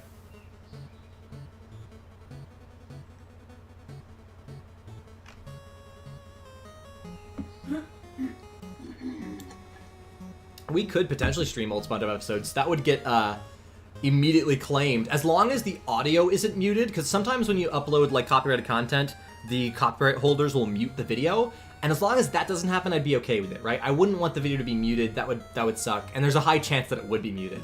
So I'm okay with not making money on a stream. I just want the stream to be rewatchable. It feels pointless to make a stream that then ends up getting blocked and stuff. So I would be okay with reacting to SpongeBob episodes, but as long as the stream was able to be rewatched in the future. Even if they claim the video, I'm okay with that. I'm okay with them making the money, but I want the stream to be watchable. A party hangout stream. Yeah, I guess we don't have anything that's just this is as close as we get to hanging out without me, All right, let me go ahead and put this into the 3D, by the way, just so I can get a starting idea of what this looks like. And we're gonna save this as, I guess this is a good, despite it being an animate file, I'm actually going to put it in Photoshop just because it's my organizational mindset of this is a texture, not a animation. Oh, so Appa back texture. All right, and then we're going to go ahead and export this image. I mean, but we already do one game night a month already. The first Wednesday of every month, we're already going to do a game night, community game night. We could do another one. Maybe I could think of a special game to play, or do it longer or something. But yeah, I don't think that that's too different from what we're already planning to do with normal streams. Not saying that I wouldn't do that. It makes it easier for me, huh? It's already something in the plans. All right, so we're gonna go ahead and put this into image textures. And we'll say this is one, save. Good, done. Open it up in Blender. Let's go ahead and create, okay, so we have an emission texture. Let me, shader editor. And this is where we get into the weeds of this, all these weird nodes is how you do textures in this program. So I'm going to have an input that is going to be a texture input. Well, It's image texture. Okay, so image texture. We're gonna open that image file. So I have to go up into, oh, I should have put it down there. I put it in the absolute wrong spot. Textures, oppa back texture. Okay, and now if we look at it with the texture view, so this is where we are currently. It looks like it's really like, it's like a saddle falling off his left side. So we're gonna have to balance that a little bit. Okay.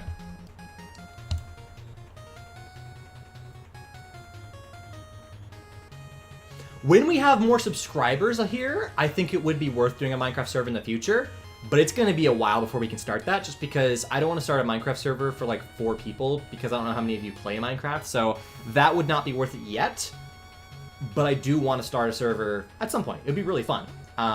So Noah, it's a good idea, I want to do it, but it's just not worth doing it yet. So it's in the cards for the future, especially once we have the gaming channel started and I've got some Minecraft content out there and we get like people subscribing for Minecraft content in general. That would be a good way to have a lot of people who are interested in Minecraft who would play the game and would want to jump onto the server. We could just do another SpongeBob game, yeah.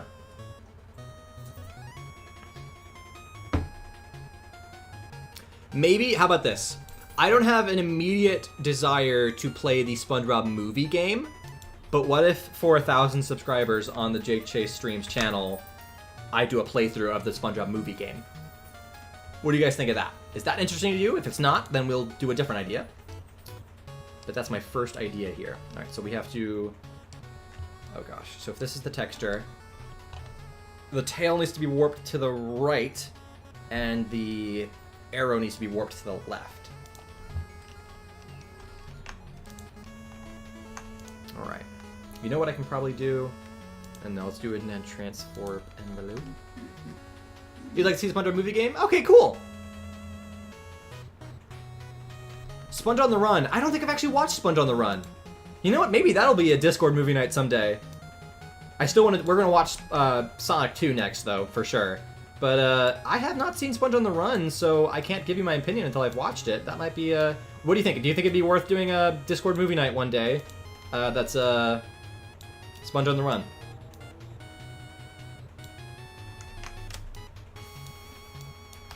Ta-ta for now. Fun fact, because you just said ta-ta for now, my favorite color is orange. And I don't know if you know this, but the reason why my favorite color is orange is because I had my favorite color set when I was like 5 years old. And it's because of Tigger, the character from Winnie the Pooh. You thought it wasn't good? Yeah. But yeah, so Tigger was such an amazing character that as a child I'm like, you know what, orange is my favorite color because Tigger is so fun. And ever since then, it's still been true. I've never changed my favorite color. It has always remained as orange, and it's all because of that bouncy boy. Alright, let's go ahead and go into envelope. And see if I can move some of this around. This music is from one of my favorite games. This is Super Paper Mario, which is not as much of an RPG as the other Paper Mario games. It's much more action-based, kind of like the standard Mario game titles, but man, was it amazing. I have to fix to the left, don't I? Bless you, honey. Alright. Let's try that. File, export image. I made a slight adjustment there. And... oh gosh, I have to go find the file again. Images, textures, and this is going to be number 2. Yeah, Winnie the Pooh is great. Models Resources. I've used Models Resources multiple times, yes. I have downloaded, like, the Patrick and SpongeBob models from, like, the Bikini Battle for Bikini Bottom games, and I've used them in the videos. So there's multiple situations where I've had a 3D SpongeBob or Patrick that I've, like, hidden it, like, covered it with cartoons to make it look like it's still 2D, like the rest of our video. But yes, we've used SpongeBob 3D models multiple times. Alright, let's go ahead and drag in a different image texture. Alright. Did that fix it? Alright, this is definitely an improvement. The tail is now centered. I feel like this middle back area could still get more centered. And the arrow looks awesome. Okay, so this middle back needs to be warped a little bit still. And I'm going to do this with our actual anchor point system.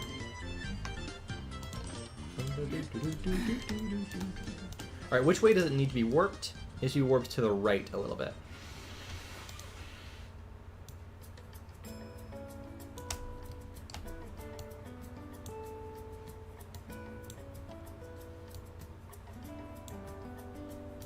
Being very careful with how I do this.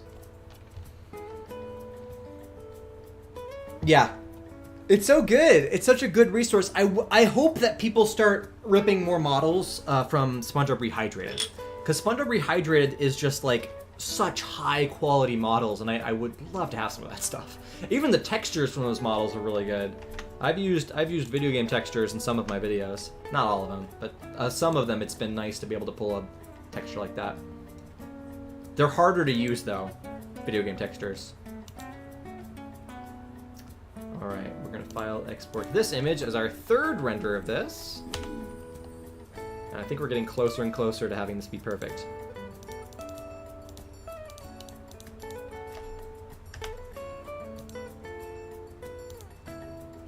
Alright, done. Let's load this up.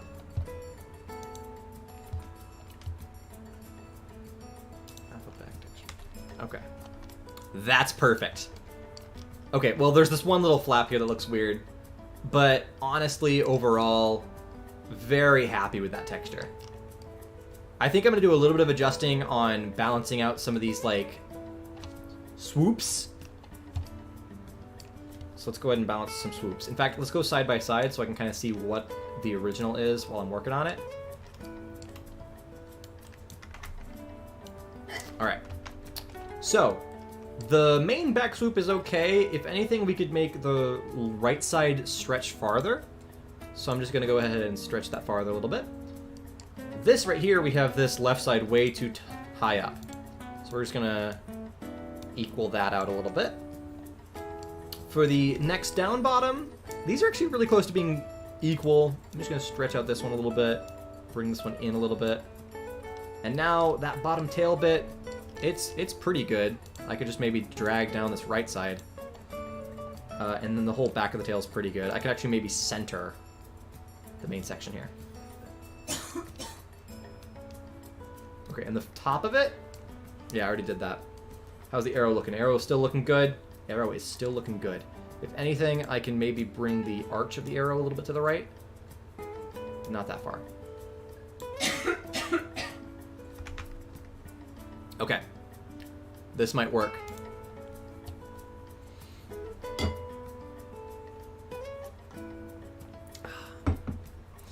Okay. Make a sense of monsters. I don't know what that means. The original Battle for Bikini Bottom model is amazing. Out of all of the SpongeBob video games from like the early era SpongeBob games, Battle for Bikini Bottom and relatively because it was same model, the movie game, those were the best SpongeBob models in any of the SpongeBob games. They were amazing.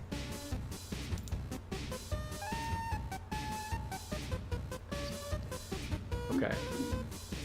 So we're gonna go ahead and yeah, we're gonna export this. And we're going to export this as our fourth texture. We're making a lot of iterations on this.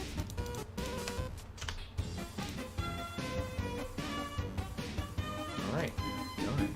Perfect. Let's check that out.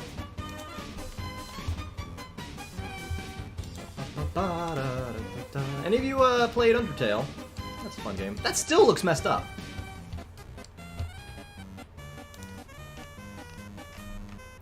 One more fix here. I don't know why it's...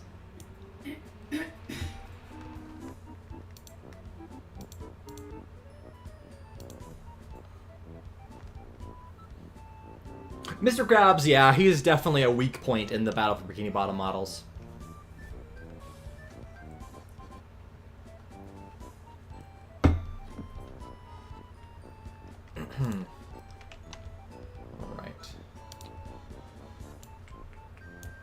La, da, da, da.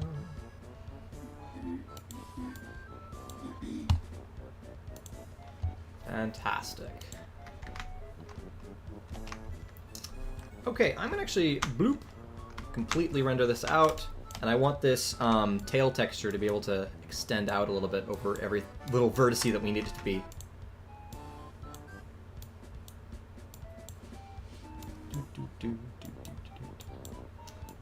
All right. There we go. That's gonna be good.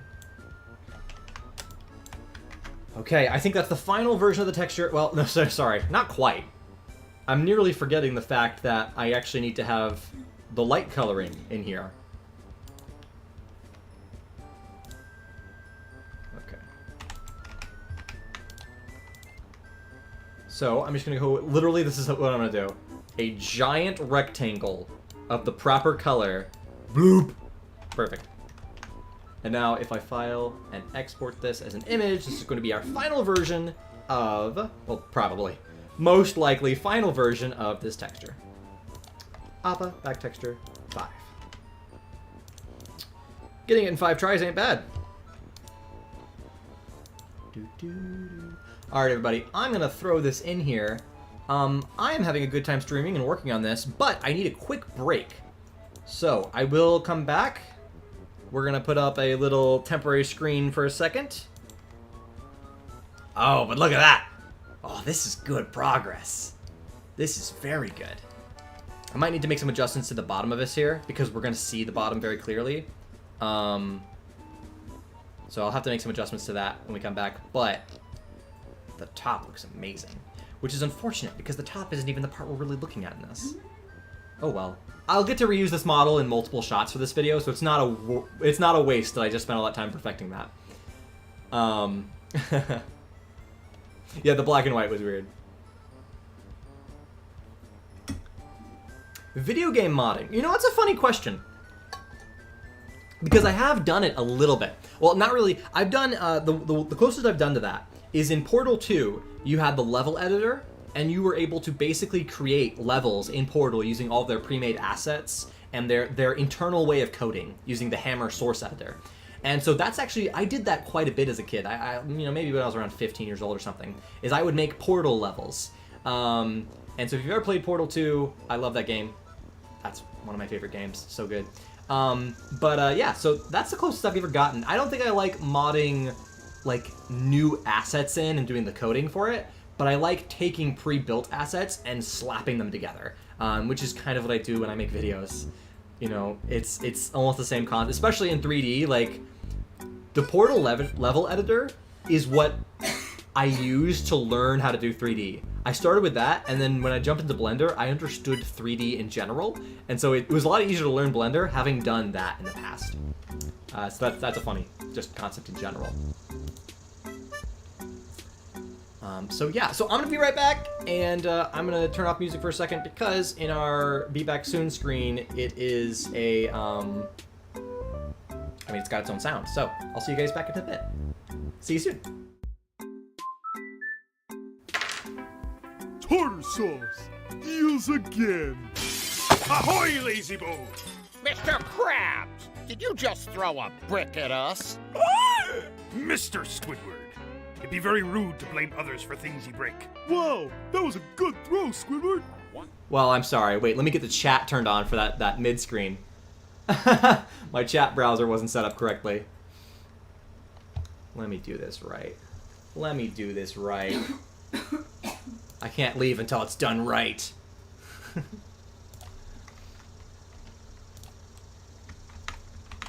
Alright. And I think...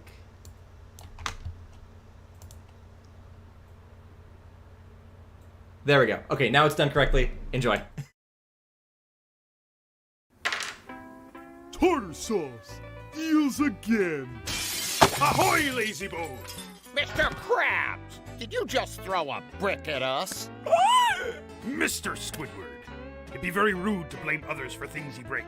Wow, that was a good throw, Squidward. What? I didn't... That wasn't me. Great Neptune! We're going to be late! Late for what? Late for the grand opening of the Krusty Krab 3! Ha! Please. Like I'd sign my soul away to you a second time? Oh, don't worry, Mr. Squidward. I've already forged your signature on the new contract. How else were you gonna pay for that broken window? Ah! Come on, SpongeBob. Let's make some money! I'm ready!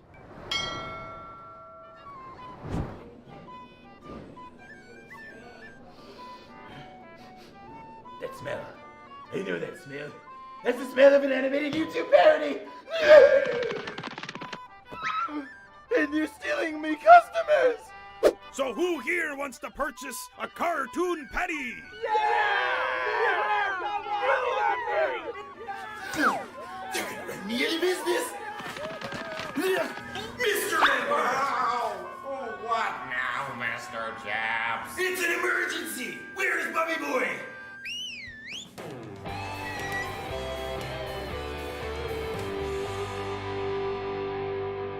Quit fooling around, boyo! We're dealing with a red alert! It's the Flyers again. I'll go get the wiffle ball back. No, Mr. Skinny Jeans. I mean, we have competitors! Competitors?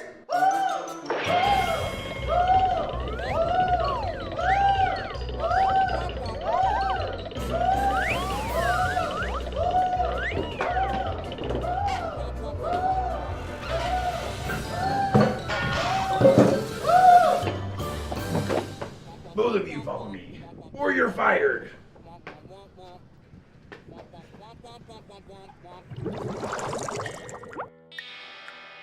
All right, you cretins. Who here is the captain and crew of this wretched establishment?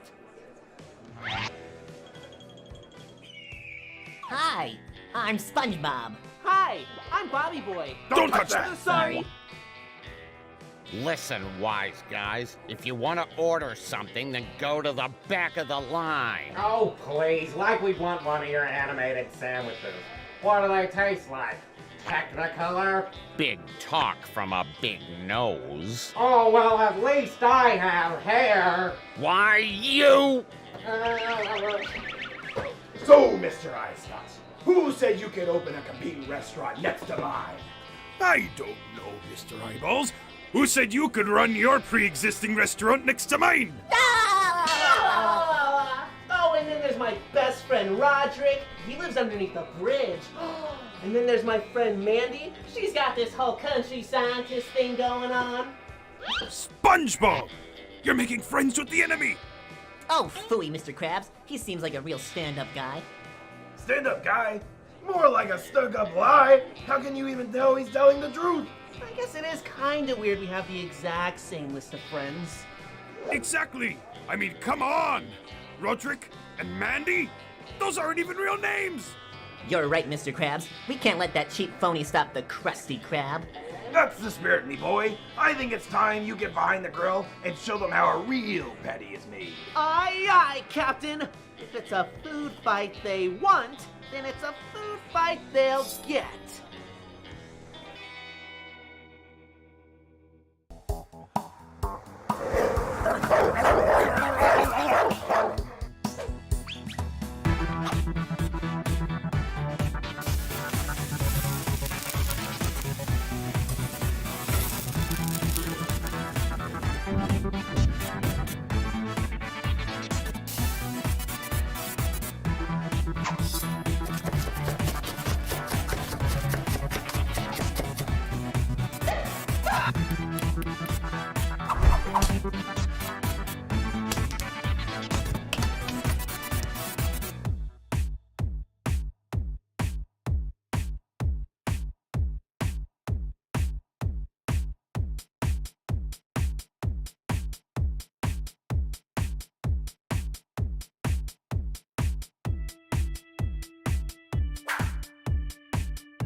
Order up! Order up!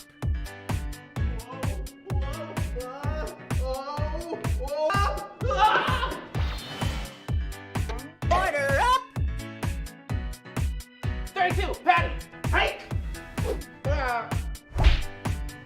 Ooh, next time, friend.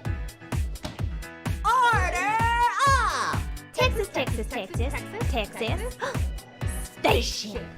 Order up!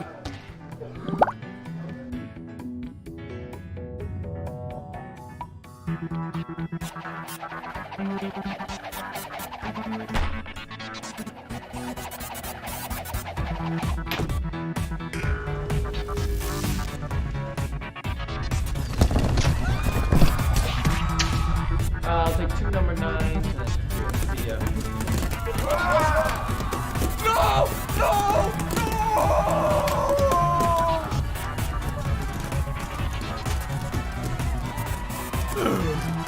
No. Yeah.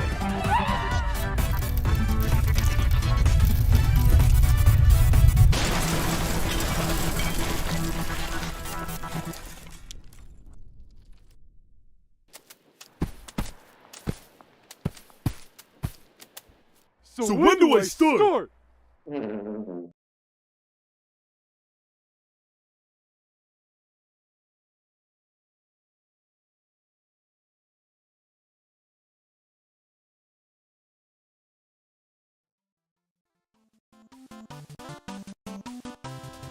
Welcome back. Hello, everybody. Hope you enjoyed that little intermission. I want to improve the intermission process because I want to make some different intermission, because that file is only one file, and I only have the intermission with the that specific video, and so I need to get some other intermission set up, or at least set up a way that I can plop in different videos when I want to. Gotta figure it out. But yeah, so cool way to do an intermission, and a reminder of, you know, the real thing that we're doing here is making content. All right, so we're gonna continue working on this here, and I'm very happy with this. So I did want to fix the tail because we are gonna see under there quite notably. So if I check out where the stitching is, really it needs to not go any farther than the bottom stitch. I'd almost say that right where it goes like out, it should just go sideways. So if I were to go back into Animate here,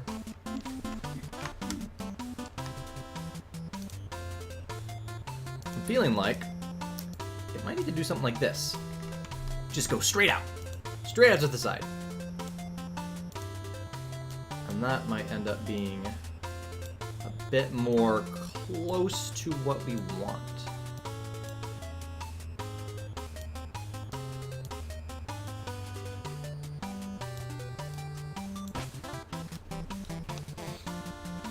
I ate a couple of crackers during the break there. I got stuck in my teeth now.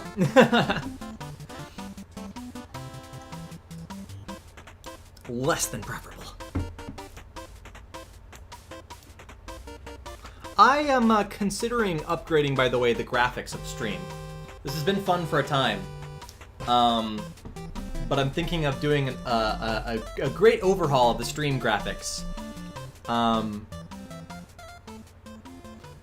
Blender video for our 1,000 subscriber. I mean, if you want to see more Blender, I can just make sure that my Saturday art streams have a bit more Blender in them, because I use Blender for a lot of our projects. So if you like watching this type of workflow, then we can maybe focus on it a bit more. All right, let's. Oh, what is that? There's a squiggle. What is that? Don't want that. Okay. Okay, save that. I sort of did, yes. I mean, I downloaded a looping asset of the background, and I made it orange. So no, I didn't really make it. It's really cool, somebody else did that, but that's why I'm also not too worried about replacing it, because it was very easy for me to make, so I don't have like any sort of investment. But I have a really cool design concept for a very clean looking stream that has a lot of cool qualities to it, and allows me to put my assets in better, and it's just a full integrated brand design that works with the color scheme that we have for this streaming channel. So I'm excited for it. But that's also why I've hey, have a good one, Noah. That's also why I have not actually done more of the intermission screens just yet, because I'm gonna wait to do that work once I've made the new design for the stream. So, and that I will be doing myself. I actually have to look up a lot of tutorials because I've got some ideas for stuff that I have no idea how I'm gonna do. And it's all about, again, making a moving background, but in a very specific, different way. So it's gonna be cool to try to figure out that process. I could also do that as next week's art stream. Would you guys want to watch me make the new stream setup? Let me know what you think. Because if you want to see me make the next stream setup, next art stream could just be me making, like, the new stream setup. Okay. Yeah, we're getting some yeses in the chat. Okay. Then that is official. On the on Saturday the 23rd, our art stream will be making the new backgrounds and making assets, and you guys are gonna get a big behind the scenes and how stuff is functioning for the stream. Like all the behind the scenes gobbledygook I had to figure out to make streaming work. That's cool. I like this idea. Have I saved this yet? I don't think I actually exported this. We got to talking. Export image. And this should be the 6th one. Oh. Yeah, no, I saved it in a weird spot. Alright, images, textures, number 6. Yeah, the movie night will be right before then. It'll be the 22nd. Yeah, this upcoming one. Okay, cool. And so yeah, next Wednesday also is going to be a continuation of the Minecraft stream, but I'm going to be mining for resources and getting a bunch of blocks and stuff in between then and now. So when we start that stream, I will be aiming to build, obviously, at least Patrick's house, and I'm thinking of jumping to Squidward secondly, just because I feel like SpongeBob is going to be the hardest of the 3. But yeah, so we'll be jumping into actually constructing stuff in the next Minecraft stream. Okay. Good. I've saved that. Let's open this up. That is the final version. This better be the final version of Appa's arrow texture here. That doesn't look good either. Why does it not look good? How far back do I need to go? Alright, well we have to keep going until it's good, so we're just gonna do a straight line there. A straight line there. We'll curve it a tiny bit. I really hope I don't get to like 10 iterations of this texture. I want this texture to be done. File, export, image. Alright. Oh man, I got like a sneeze building up. Thanks, hon. 7. Alright. No thank you. Done. Just bring me out here. Alright, and let's pull in the 7th texture. Oh, it's so much closer. We're like almost all the way to a good seam. Okay. Let's just... Took 8 different... Where's my thingy? Where's my thingy? What can't I click? I'm so confused. Like... Nothing's working on this program. Do I really have to restart the program?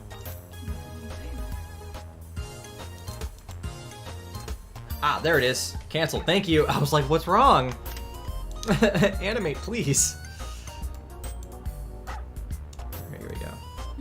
Just a little bit. So close to being good.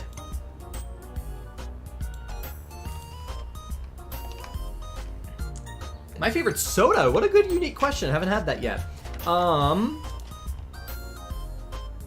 Sprite. Sprite is currently my favorite soda.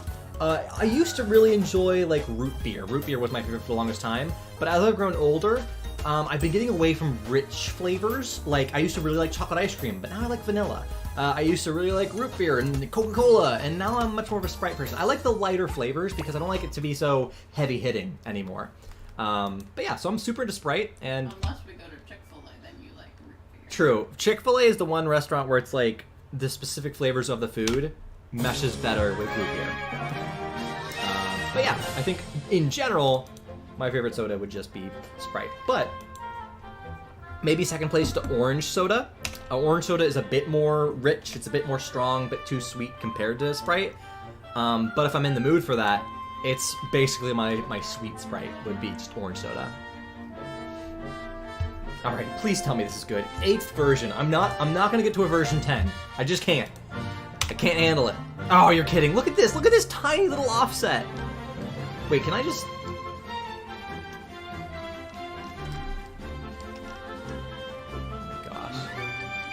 It's about to become a straight line back here. Oh, you know what? Oh, I realized what I can do. Okay, which side is that? That is the right side. The left side is fine. It's the right side that needs work.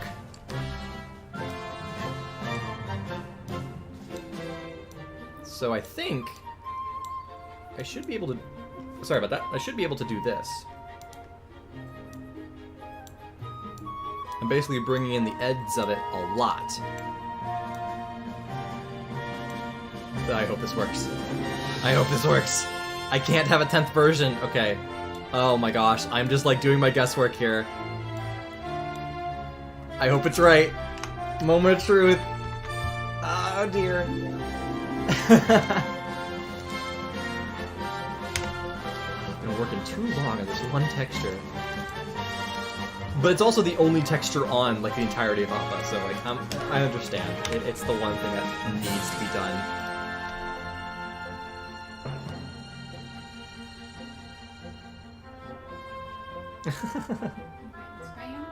No, Mom texted me. She said, "And how was your Saturday afternoon?" And she texted me a picture of her like gutting her bathroom. Well, yeah. I'm gonna send her a picture of streaming.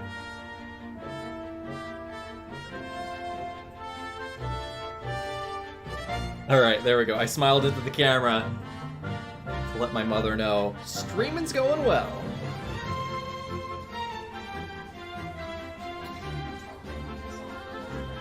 She could.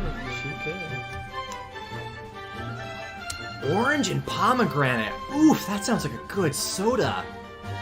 That sounds very good. Oh, please tell me number 9 was good. Here we go.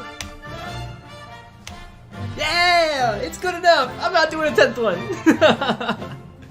I could have improved the left side here, but that is good. If you're OCD, you're gonna be upset that this is so offset. You know what, can I actually fix it in Blender? Let me check something here. Because all of this is right here.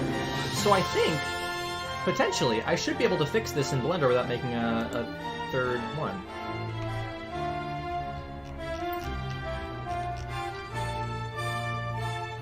Yeah, look at that. Okay, I can move the actual, like, lines here. Which one's this one? Okay.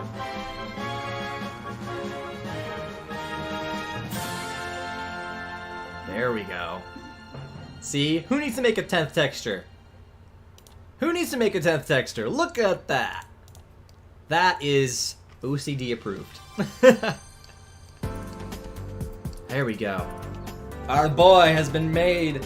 I could have used texture paint. The problem is I've never actually done it in Blender.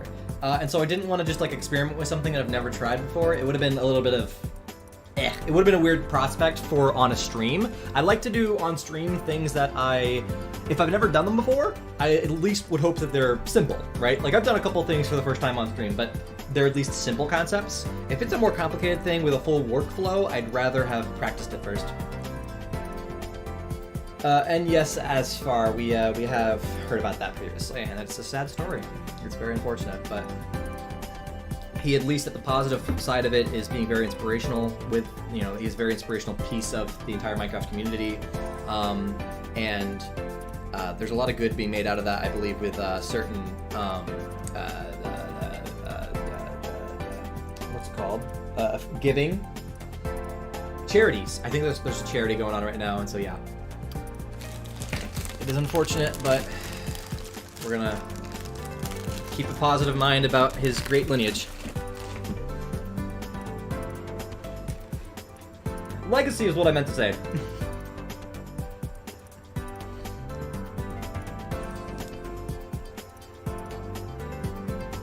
I'm gonna open up our file, our reference file here.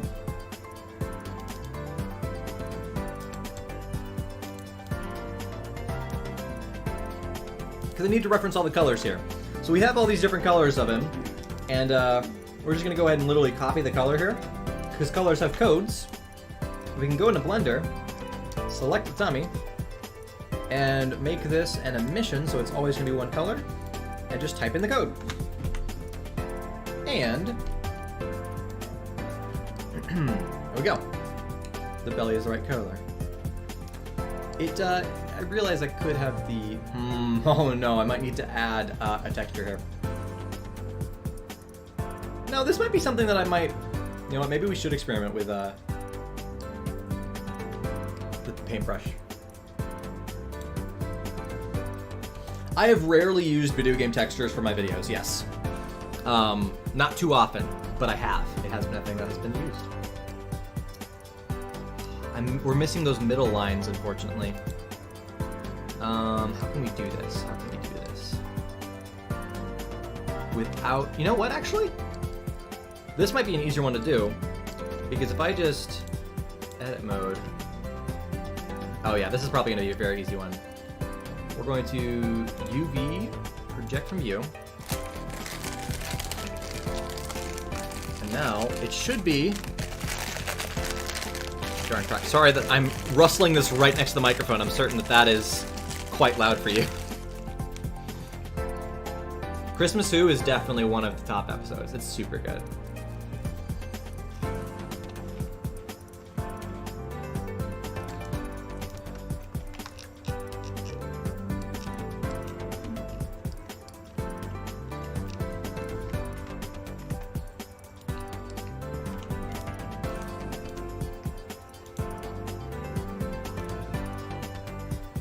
Alright, so this will be, we're gonna name this. Where's the naming thing? Oh, it's down here. Oh gosh, this screen is so big right now.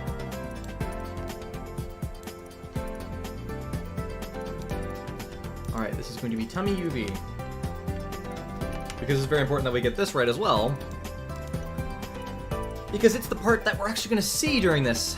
Oh gosh, the bottom of this looks weird. It looks like a potato. Alright, go in Photoshop.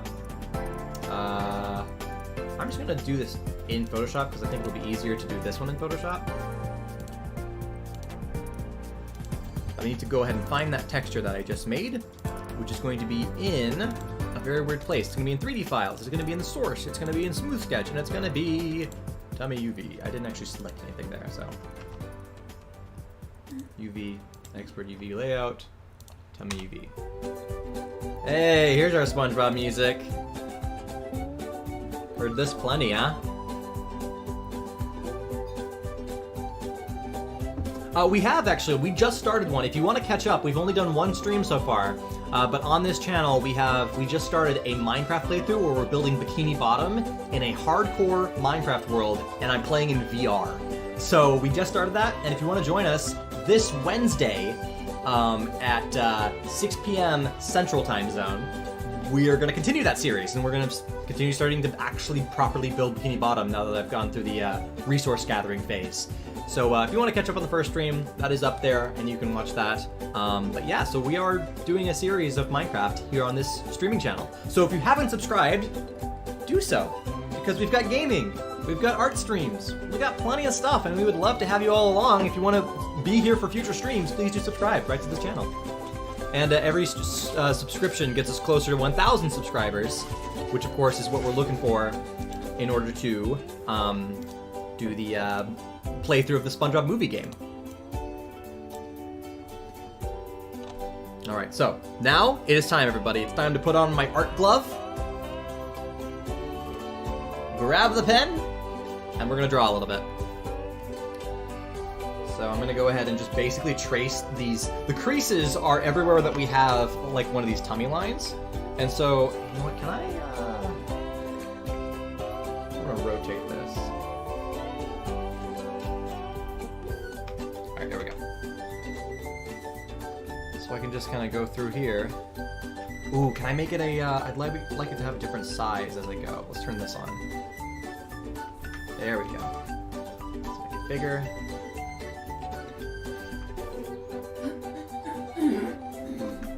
Kind of going through this a couple times to kind of figure out what thickness I want.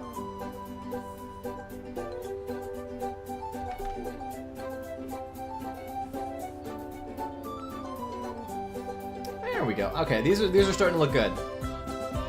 Good old tummy pattern lines.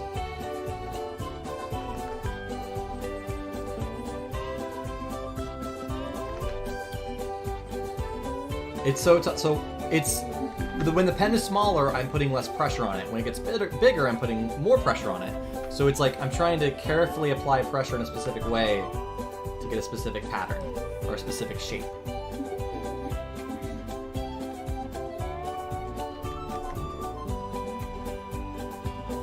we go.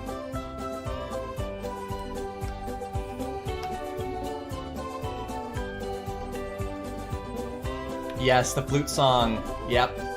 That's a good one, yeah. I don't know if we even specifically discussed the flute song when we were doing our rankings. That episode came somewhat later, and so we were getting, like, just trying to get through them, I think.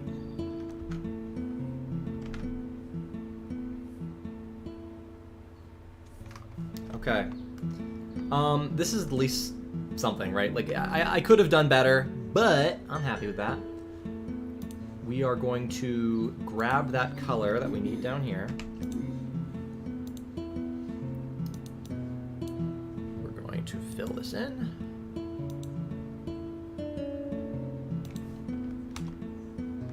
All right, and we're going to turn this green to black.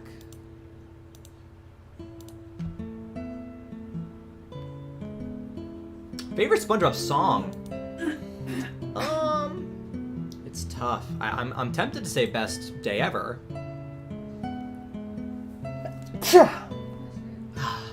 Feel better now? This is a really good question. Alright, I should just save it here. Tell me. There. I'm gonna say favorite SpongeBob song. Oh, it's also hard. Oh my gosh. Ripped Pants is a really good one. The shoe ties. I was about to say the shoe ties. Yeah, the loop-de-loop and pull is so good. So I'm gonna go ahead and just to say one of them. Ripped Pants is actually gonna be my favorite song.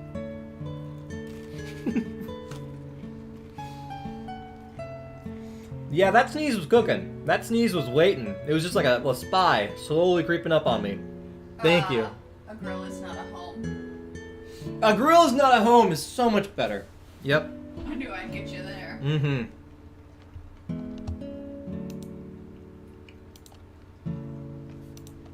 Okay. So we're gonna go ahead and image texture. Plop in the thing we just made in Photoshop.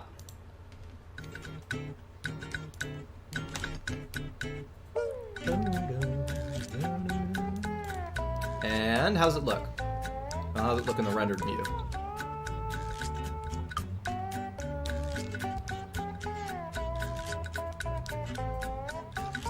That's pretty good. I like that. I feel like this one brush stroke, as I rotate the camera, it's the only one that ends up being too big. But I can fix that. If I just go ahead and select all of this right here. Oh, that did not go the way I wanted it to. Sweet Victory is good. I don't think it's as good.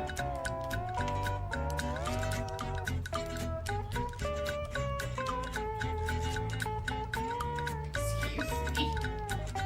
What? I accidentally clicked out of an object and it looks terrifying. Yeah. Alright, that's good for that. Next up.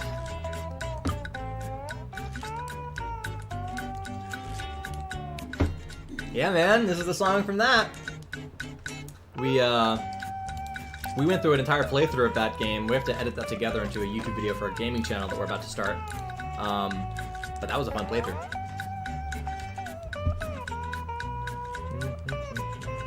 Oh my goodness. I told you it looked terrifying.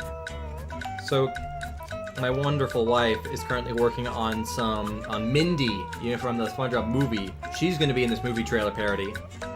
And this is a little bit of an animation error that she has just encountered. It's not an error, I just wasn't done. She wasn't complete with it, right? Yeah, it just... And then I clicked It's one of out. those things where you click out of it and you're like, oh no, something went wrong.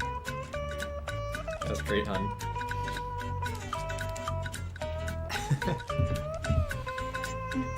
No, not really a singer. Which is ironic because I have some ideas for videos in the future that revolve around singing. But I don't sing, which is the problem. For yourself. Yeah, though has beautiful singing voice. She's amazing. She's probably not gonna sing for the sake of, you know, embarrassment reasons and the same thing. Like, she's not a performer. I used to be. Just like we don't, you know, perform voice acting on stream. We can't just sing on command. But, yeah, I don't even as a hobby or anything like that. Not really much of a singer. I was in show choir. Mm-hmm.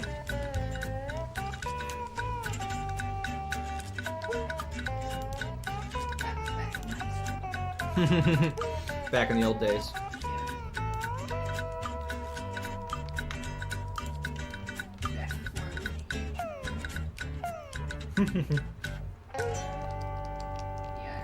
I'm almost tempted to actually remove the, no, these eyes look good. No, I'm tempted to remove these eyes and just have the eyes be a texture on this little, like, forehead layer.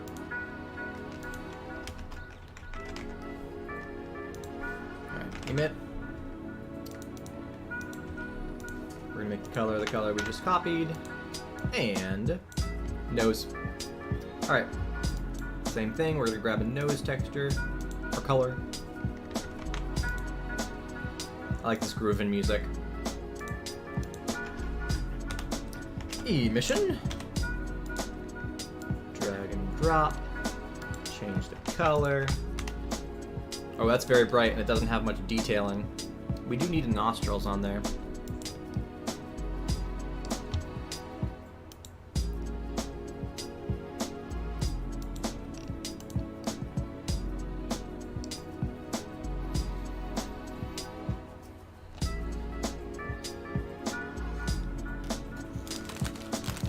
You are a movie pro, you should teach how to make animations. I told him that. So I have said that I've wanted to do something like that. A tutorial stream would be really cool, but not yet, and not very soon, because I want to figure out what I want to do and how I want to format it. But it would be nice to make a tutorial stream. I'd like to make a, especially as the channel gets bigger, I'd like it to be as helpful as possible. I mean, at the end of the day, I guess we could stream it here and then edit the stream into something for the JJ's Films channel. That's not too off-brand.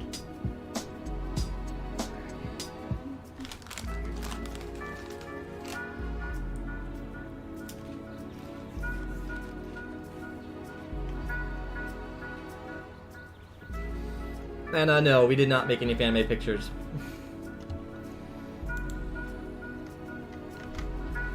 As much as we respect all of that, we don't also follow that, just because I didn't really watch a lot of Technoblade myself, but I do understand and appreciate everybody who's mourning in their own ways, but that's not something that we have really partaken in.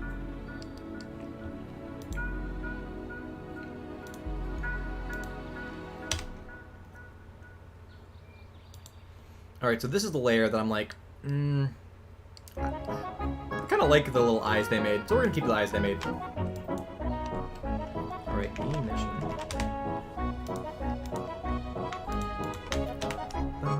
Is that the right color? That did not seem like the right color at all.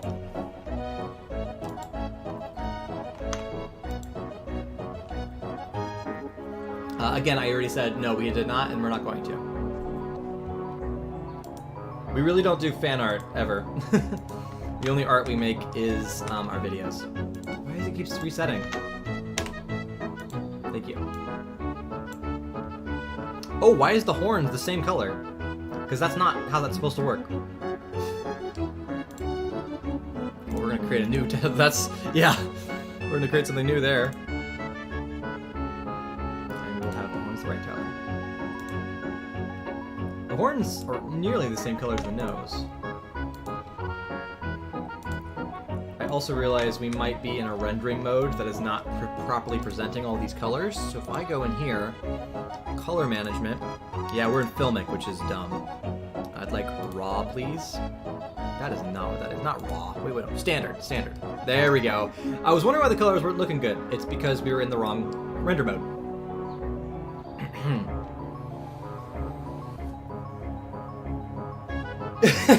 If you mean how long we've been streaming today, it's been a few hours, but yes, 2 months is how long since we started streaming properly.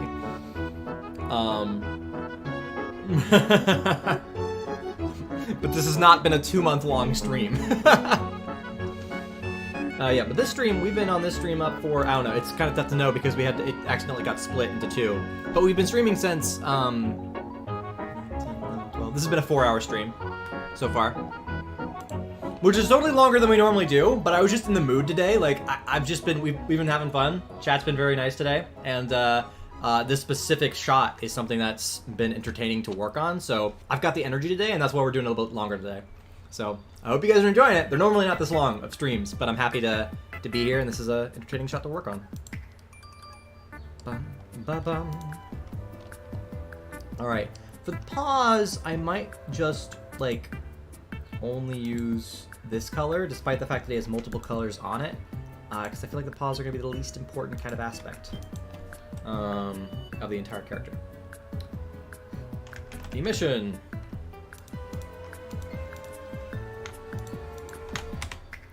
Very close to actually animating this character now.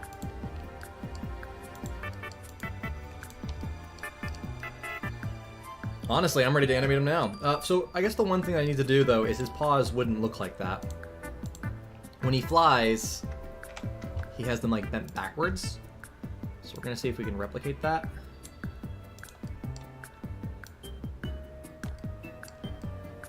That's good enough, I guess. I don't know if I fully buy that, but it's not the worst thing in the world. I don't know. I guess that's good. Alright, see ya, Comic.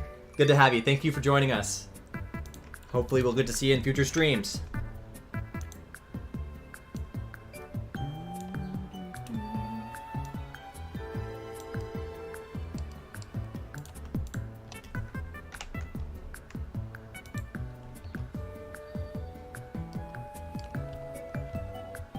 Movie the Pirate, like Patchy the Pirate, but he loves movies. I like it. So he's basically a fanboy, just like Patchy is. That just reminds me of that super silly joke of what's a pirate's favorite kind of movie? The ones that are rated R. You know, it's. Gosh, that's a joke that's just. It feels as awkward to perform as it probably is to hear it. Alright, I think this guy is ready to be animated. We might attach the 2D characters later. First off, all of this currently is all separate, but I'd like it to not be all separate. So we're gonna parent everything to the body. Alright, there we go. So now as we move the body around, everything will move with it, which is exactly what we'd want. Now in the original shot, we start off with nearly a... Oh gosh, this is crazy. This is a crazy shot. It might be worth it to only animate him once, and then to duplicate him multiple times to get the effect of the shot. So let's see, the shot is 106 frames. We're gonna actually extend this to like 120, because I'm gonna animate him once and then reuse the asset over and over. Yeah, that's another version of the joke.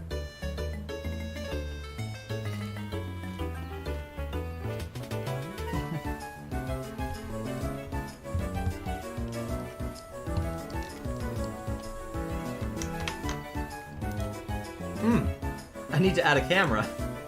There's no camera in this model right now.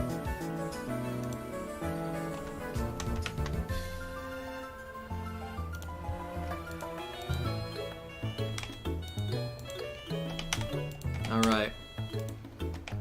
Just setting this up, set this up to 90 degrees. Push this up higher if I can. Alright, so the camera is set up. And you guys are going to see a cool technique that we've used for, I mean, there's a million ways to spell arg. There's no correct way because it's a sound, not really even a word. Okay. Oh! So we have some choices. I could either, in 3D, animate him to actually do the movement, or I animate his movement in 2D, and I animate his rotation in 3D. And what I mean is, all we really care about... Yeah, I'm going to do that instead. So...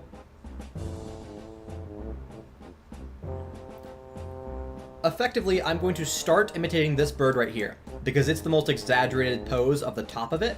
Before it straightens out, goes up, we see the bottom of it, it rotates around, and then I have to imitate the other ones for the end of the shot. Because the other ones, wow, that's actually a lot more to do too.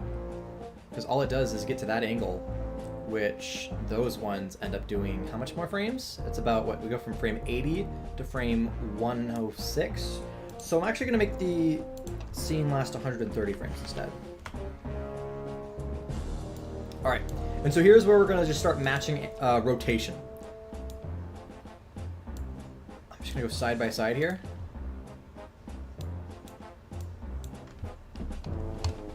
And I want to animate our rotation value here. Boom! Alright, animation is rotated. Or, well, rotation is animated. No, we were talking about that earlier. I have not seen Sponge on the Run. It's the only one I haven't seen of the SpongeBob movies. Alright, so we're going to rotate it. Ooh, can I get it to local rotation? Thank you. Alright, and so if we go forward, it straightens out at around 14. So we'll go to 14. Oh, I didn't put a keyframe. That's the thing about every different program that we use, is each one has a different way that it functions. And with this program, you have to set the keyframe every single time you do it. Alright, so go to frame 14. We'll have it kind of center out, but maybe even rotate a little bit more. Alright, and we go forward. And now it's going to straighten out to the other side to 36. So go to frame 36. And this is where it's going to change its rotation. And then it starts going, and by this point, it looks like frame 79 is when we're going to have it fully flattened out to the side. Maybe even higher. Go forward even more, and the end of this character is 105. So at 105, it is rotated. Oh gosh, I have the angle wrong. About that. I'd say that's about where we at 105, and then we're gonna fake it all the way to the end, where they go from there to basically straightening out like this, I'd say. This is about where it ends at frame 130. Okay, and so if we play this animation, it's not doing exactly what I want. The second half of it's good, but I'm not sure I buy this first rotation. There's something going on with it. Because it just seems like it stops and twists. Oh, you know what? It's probably because all of the things are changing at the same time, which is not exactly what we want. Instead, let's see. Let's have the X rotation and the Y rotation be delayed a little bit. And we'll make the Z happen sooner. Oh wait, no. Is that Y?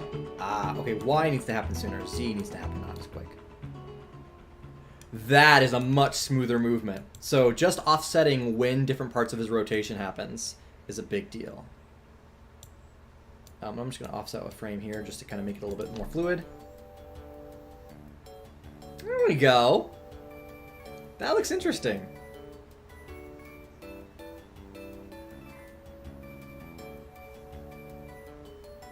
I like that. So now is the interesting part where we have to add a cartoon character on top of them.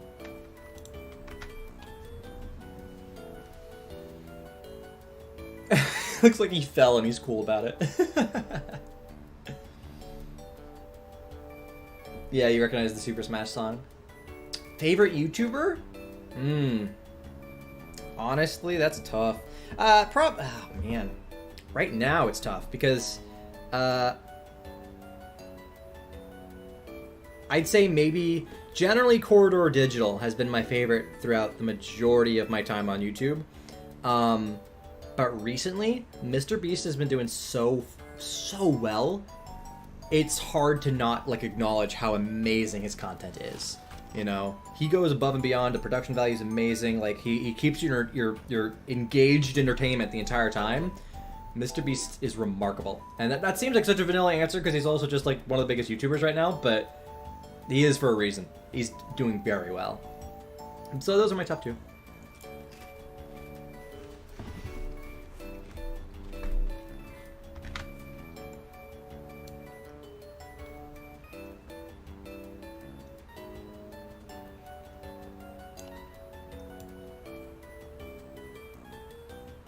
I'm gonna have him rotate more right here so that we cover up a transition, because we're gonna see a two-dimensional character in here, and we need to cover up the fact that he doesn't have a side view.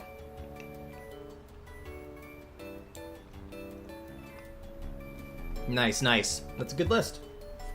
I actually haven't seen Shift or Avengers Racing, but I assume they're gamers. And so it's a good list. Alright, so we need to get these characters on the backs of these many different Sky Bisons. We have chosen. We have Aang, Katara, Sam from Danny Phantom, Timmy Turner, and Lincoln Loud. Multiple of these are going to be simpler. I think Aang and Katara might be the more difficult ones.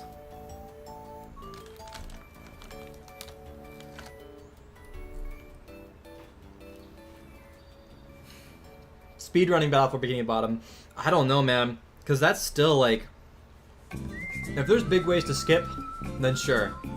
But it definitely took us a long time to do the first just general run. I appreciate your thought that I deserve the award for Best YouTuber. We actually are signed up for the Streamy Awards. And so you can vote for us whenever the Streamies actually have like open voting. If we get nominated. Yeah, we have to be nominated first. But we'll see what happens. We'll see what the judges think of our entry. But we're put in for the Streamies. Okay.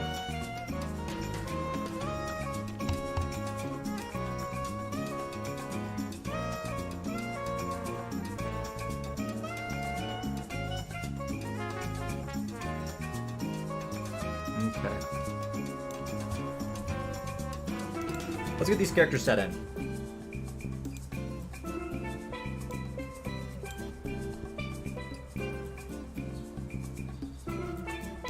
So he films like monster truck stuff? Is that what you're saying? Okay, that's funny. Never heard of that on YouTube. There's a person who just like films the monster truck stuff and does that.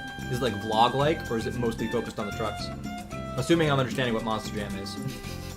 I could be vastly misunderstanding.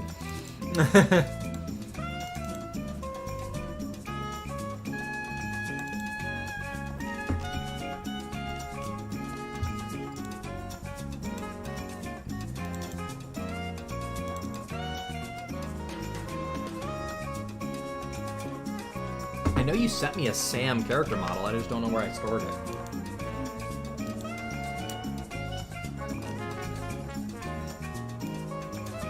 Okay, that'd be very appreciated, honey. Alright, so we have our Timmy Turner model, we have our Lincoln Loud model. We're gonna throw those in. Potentially we could just, change the setup of our Aang model and make that work for a seated position.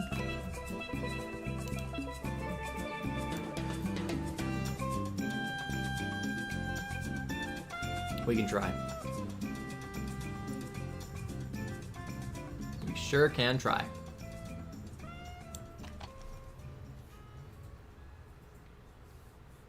There are a lot of... Oh yeah, in the original Bikini Battle for Game Bottom, there's a lot of big skips. Thank you, honey.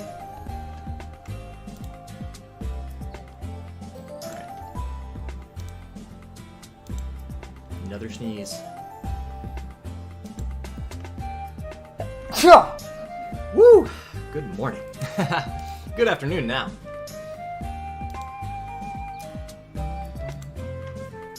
Yeah, this was a big shot to have to accomplish here. So it's nice to be able to accomplish this on a stream where I have extra energy. Character files. We're gonna... Oh, I had the Sam, but we'll put this in We'll just override it. Yes. Alright, so there's Sam. Ironically, the seated position would be good for the back, but let's see. Let's go with...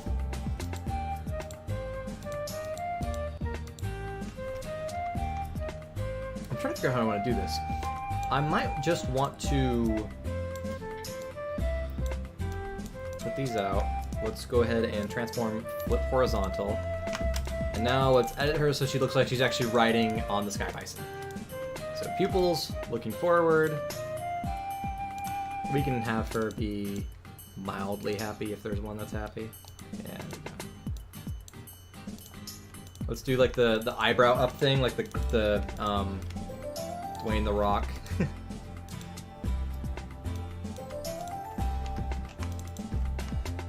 There we go. Oh, this arm almost looks like she's like holding on to something. But we can make this arm maybe go up.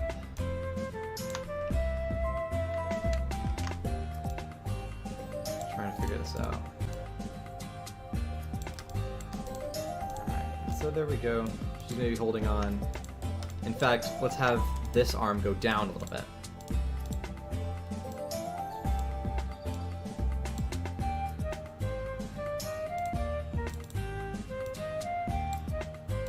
Okay.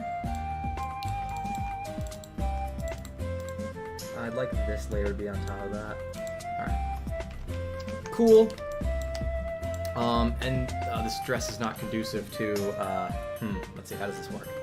It looks like the pattern just stays flat no matter what. So what I'm actually going to do is create a new... Is there? Oh, the back for head. Neat, okay. I'm going to create a new skirt, basically. So let's create that. Let's do with a highlight color that I can actually see. Jimmy Neutron is not in this parody trailer. We have Sheen instead. Sheen from Jimmy Neutron is going to be in this. Alright. Let's say that generally look like that. Okay, we'll stretch this texture out. Maybe turn it sideways. Find the best way to grab this texture.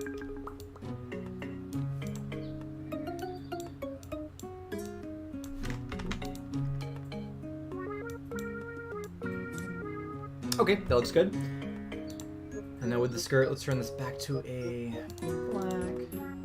I'm going to duplicate the layer, turn that off, fill it in. Nope. I'd like to fill this in, please. I'd like to fill this in, please. I'd like to fill this in, please. I have a feeling that it's not connected. It was not.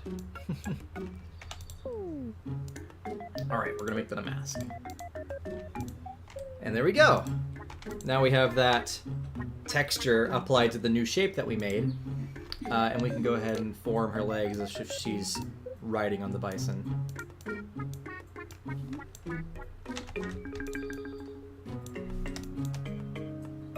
I think a little bit of a bent leg makes sense. Alright. Good enough. It looks like something. So we're going to go ahead and file, export this image. Oh, I'm not even on file. Export the image.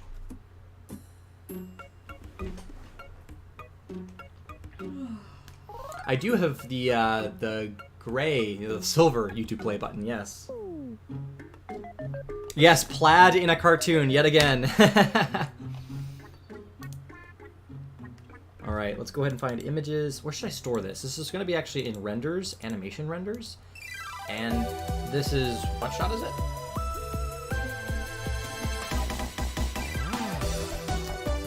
This is scene, I think it's 9. Yeah, scene 9. So we're going to make a new folder.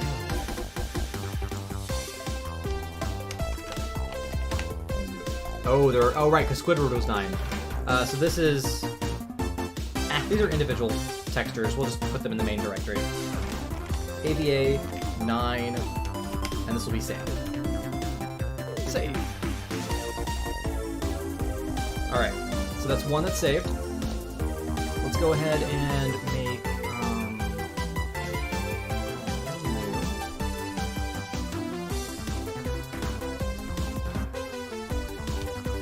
J Chase Films Reacts. Or, well, I would just call it J James Reacts. And no, I wouldn't just react to Mr. Beast. Although that would be funny. Man, don't tempt me to make a reaction channel. If we make a reaction channel, that'll be the 5th channel we make. We have so many other channel ideas that I think are going to be better and more important. Because I know Mr. Beast has his own reaction channel, and I know that that's probably one of the easiest kinds of content to make. Just react. I'm not against the idea of doing it because it is easy, but I want to wait until I've got other stuff.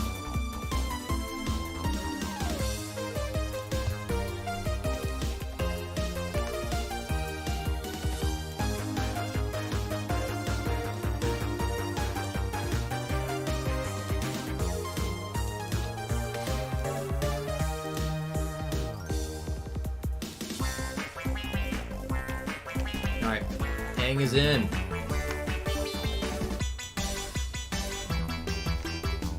This is going to be a harder one to do, just because of his shapes and the fact that he's entirely drawn. But let's go ahead and see if we can fake it first, and then we might have to do some hand-drawn stuff after that.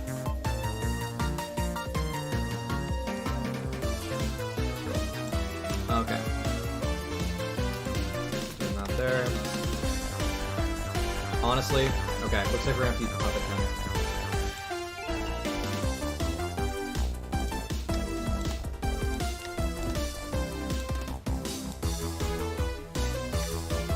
I have seen some of the stop motion episodes of SpongeBob. They are very good.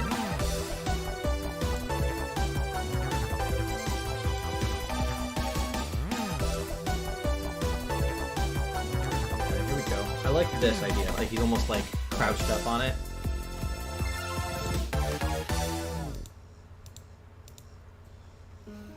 Although that's not actually even what we show in the next shot, isn't it? Because we show him on it like this.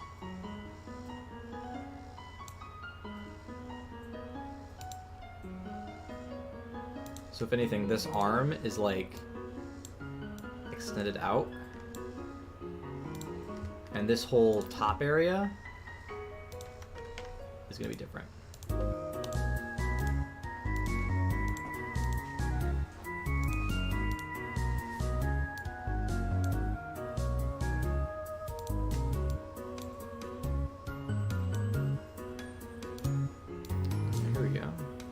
Lots of warping here. This is a very warped asset.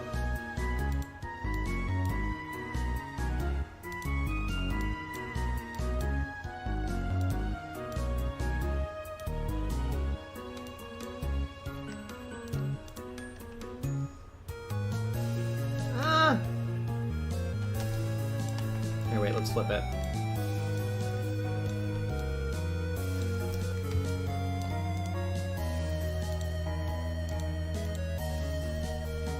Sure, that looks like he's generally writing something.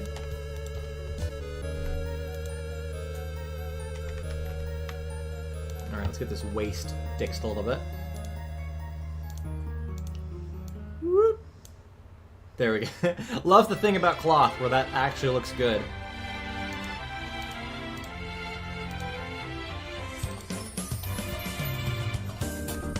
There is not a story mode in Minecraft. There is a game called,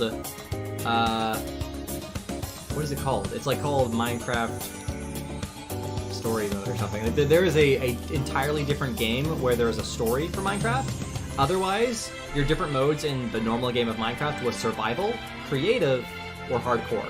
Hardcore is just the one life version of survival mode, but creative mode is where you don't have a life system, you never get hungry, you can fly around like Superman, and you just have all of the blocks in the game. And so it's just Lego. It's just building all you want. There's no limitations to that, and the monsters can't hurt you. Ah!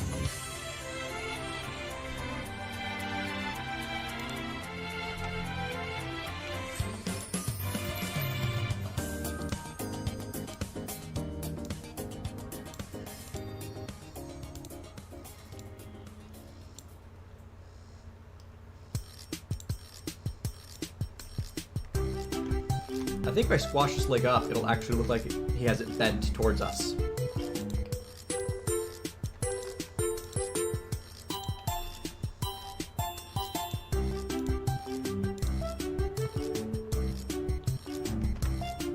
There we go. This is moderately like he's sitting. I might want to switch this down less than it was.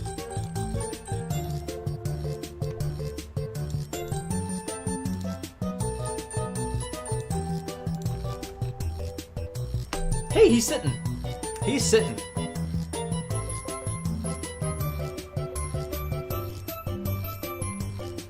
But yeah, but if I were to play the Minecraft Story Mode game, I'd have to buy that because it's a different game.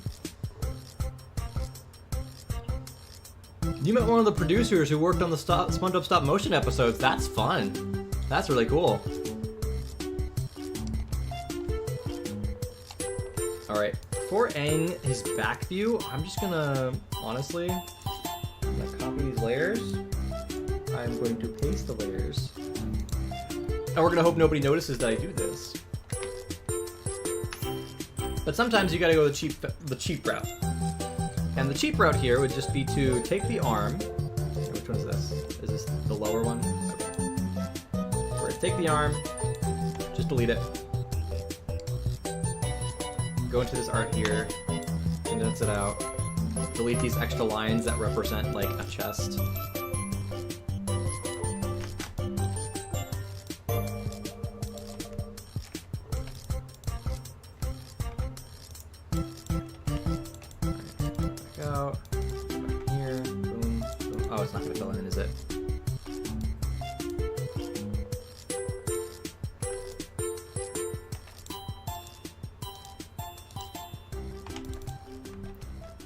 Alright, and now into the head. Honestly, what's the solution here?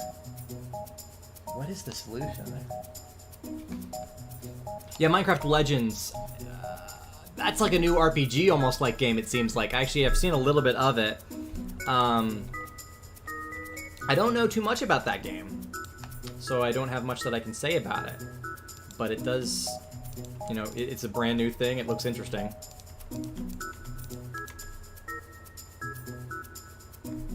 Chris Finnegan, that's cool. That is super cool that you got to meet him. Okay, I need to, honestly, this is going to be an entirely different view. I need to see what Aang looks like from the back of his head.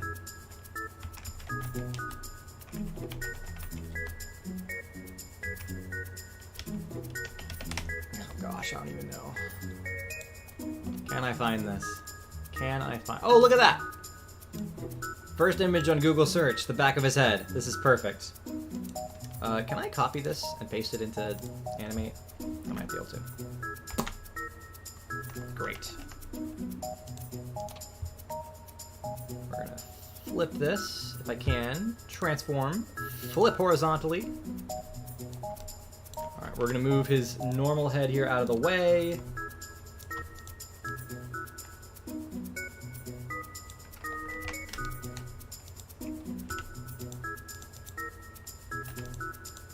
Alright, and now, back to the drawing pen. I have seen Alan Becker. His Stickman stuff is really fun. I love his Stickman stuff. It's amazing how much he's been able to, like, be the one Stickman artist. Like, I know there's other ones too, but he is the epitome of great Stickman action, like, videos. And it's remarkable that he got to be able to claim that for himself like that. Super cool. But yeah, his videos are very fun.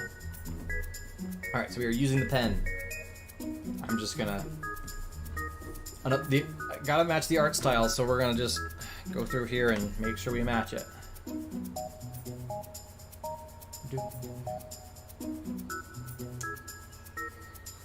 Alright. Head shape, a little bit of a jawline. We'll add in the ear.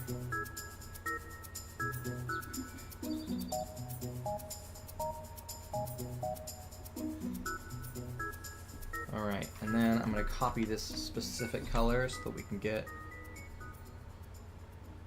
Oh, I guess that goes up over his neck. We'll get that working soon.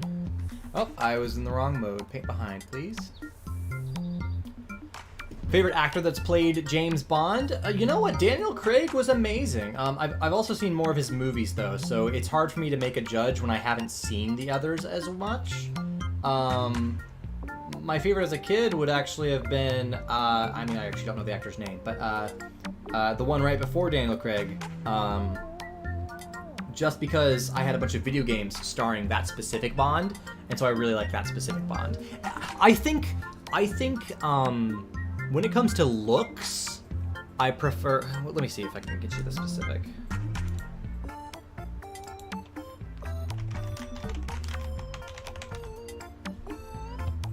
Pierce Brosnan, yeah. Pierce Brosnan, I think, is my favorite visual look of James Bond. Like, he looked the coolest, when some of these other guys, like, James Bond is supposed to be all, like, you know, getting the ladies and stuff, and I find it hard to believe with some of these other guys. No, not to be rude, it's just that some of them I'm like, they're not really the epitome of you know. Pierce Brosnan is spy handsome. I will say, though, I watched one, what was it? I think I watched a Sean Connery, Bond, once, and it was super fun. The old James Bond stuff has just, the villains are so wacky in old James Bond. Like, new James Bond, they try to make it all, you know, in cinema right now, we have just the giant, like, oh, you gotta make every villain, like, realistic and cool and all this stuff, and everything's gonna be tied in reality and dark and gritty. And that's cool. But man, is it funny to go and watch a movie from, like, the 70s, and it's just, like, so campy. So everything just doesn't make sense. Like, one of my favorite Bond villains is the one who has the hat that he tosses it, and it's a blade. It's a saw blade, and he cuts through people by tossing his hat. It's the dumbest thing in the world, and that's what makes it so great. So I love the storytelling and the villains and the absolute wackiness of older Bond movies. But when it just comes to the character himself, I think Daniel Craig is one of the most cool Bond, like, portrayals.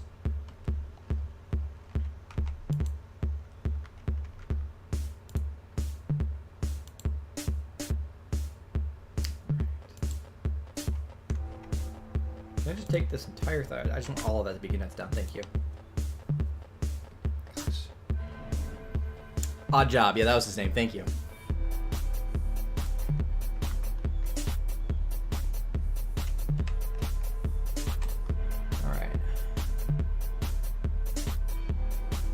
Oops, what? Oh, I was painting behind.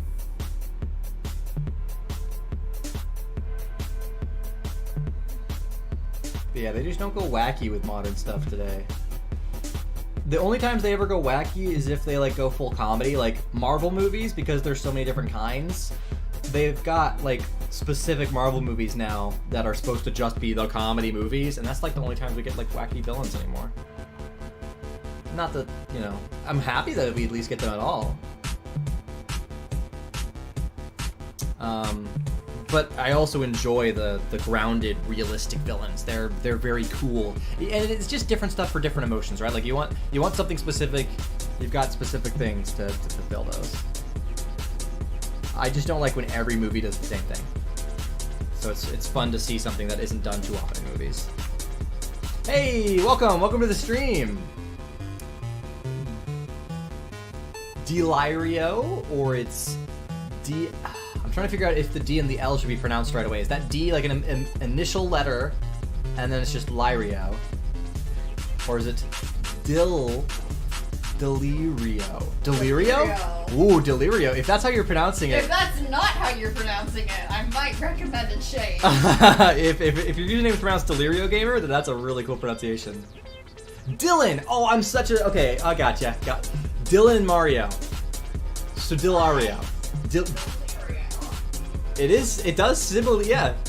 I'll call you Dylan. That works. Welcome to the stream. Good to have you. I'm over here making it too complicated. Delirio sounds like the best, like, wacky supervillain, though. It's basically Mysterio, but, like, with the mentality of the Joker. That would be Delirio. Gosh, I'm about to steal that So I play Dungeons and Dragons. I run a game for my friends, and I always like trying to find cool sounding names for like big villains and something. And I think you just gave me the name Delirio as a really cool like Even though it wasn't character your name. intention. No, even though it wasn't your intention, Delirio is such a cool sounding name, and I've never heard that before. So it sounds very unique.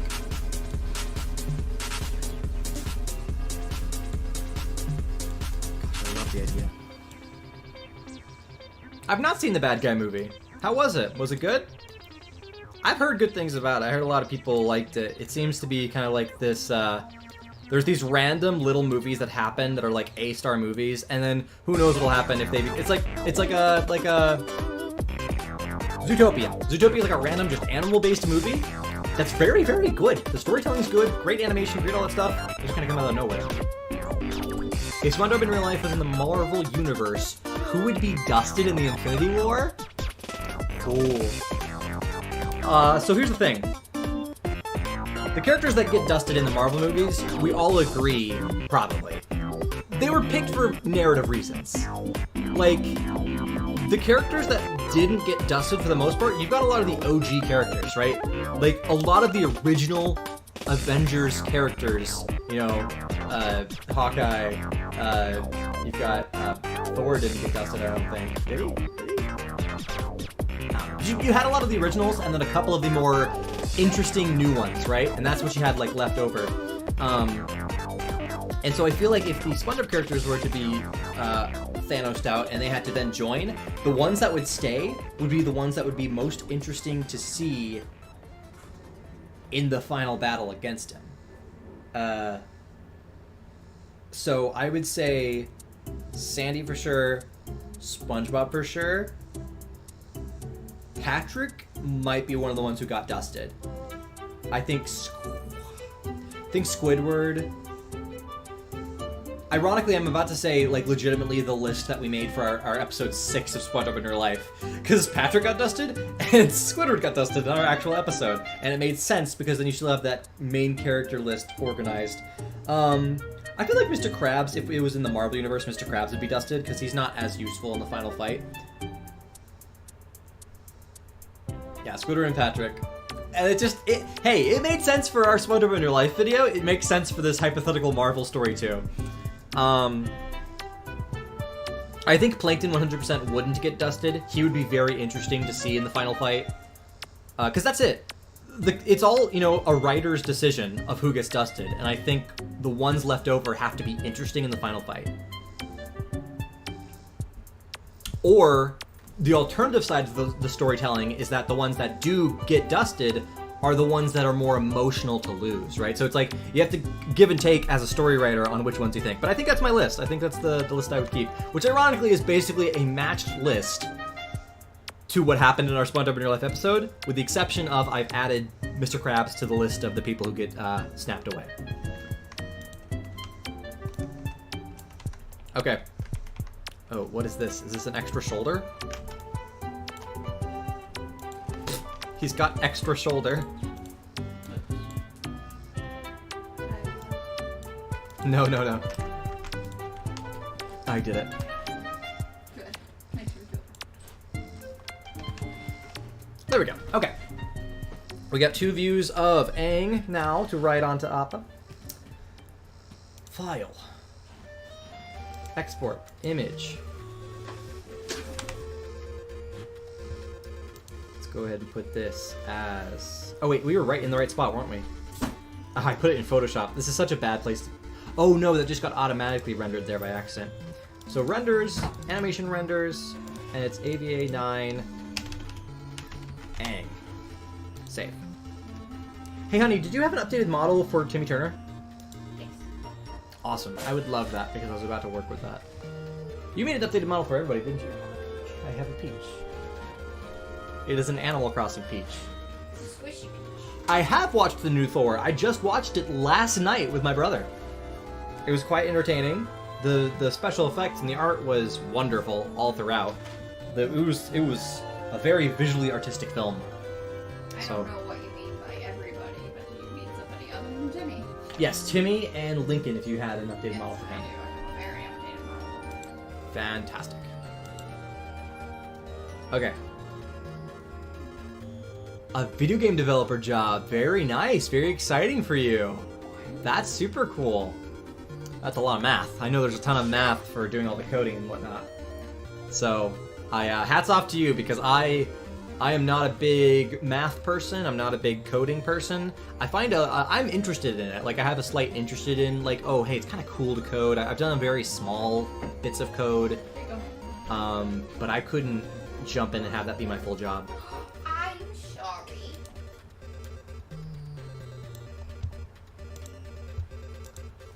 Daddy didn't put the mirror up yet.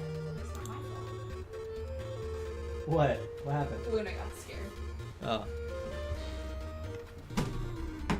Rar.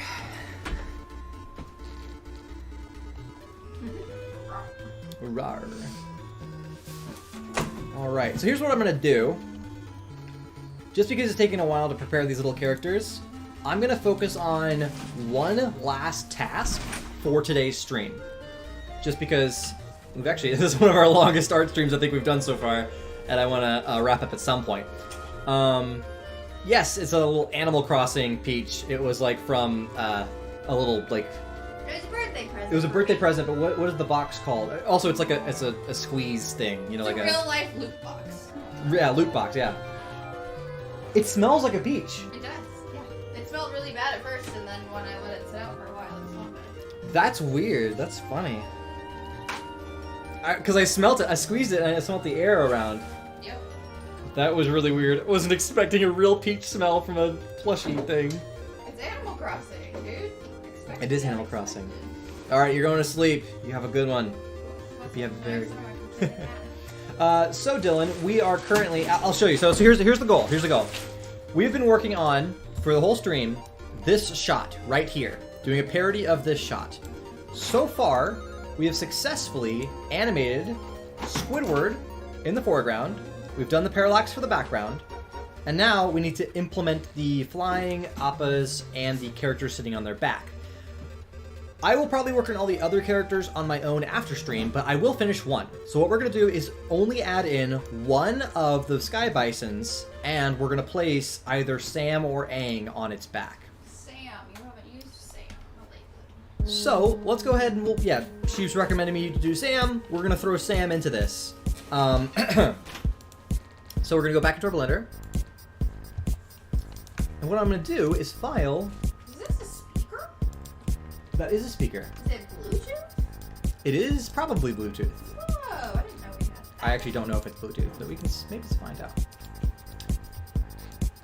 Alright, so. Renders. It is Sam. Alright, oh shoot, it has to be, I'm just gonna delete that and retry that because I did it wrong. I imported it the wrong way. It imported as if it wanted to accept lighting, but I don't want it to accept lighting. I actually want it to be giving off pure light to the camera.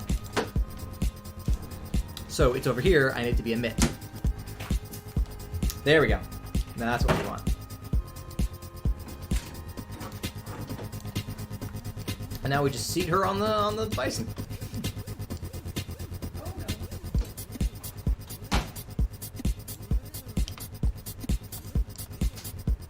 Here. Does it get straight at any point? Probably not. Alright, well, since it's not going to be straight at any point, we'll just have to do our best. I know, right? So these are the three different angles we might end up using during the flight. I'm just trying to straighten her up relative to the bison.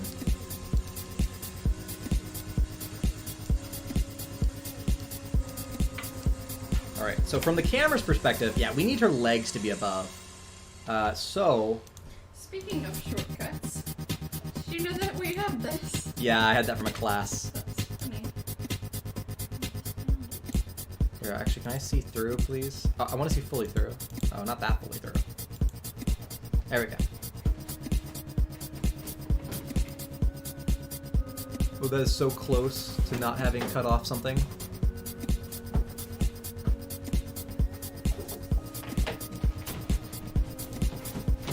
Alright.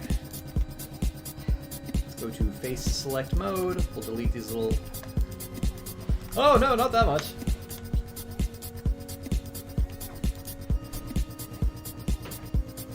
Oh, getting through the Fast and Furiouses. I have never seen any of them.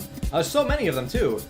I heard that the earliest ones are like you want to watch the first ones the most just because they're like the classics. But then the further you go in the series, the more like I think the middle movies are not that great.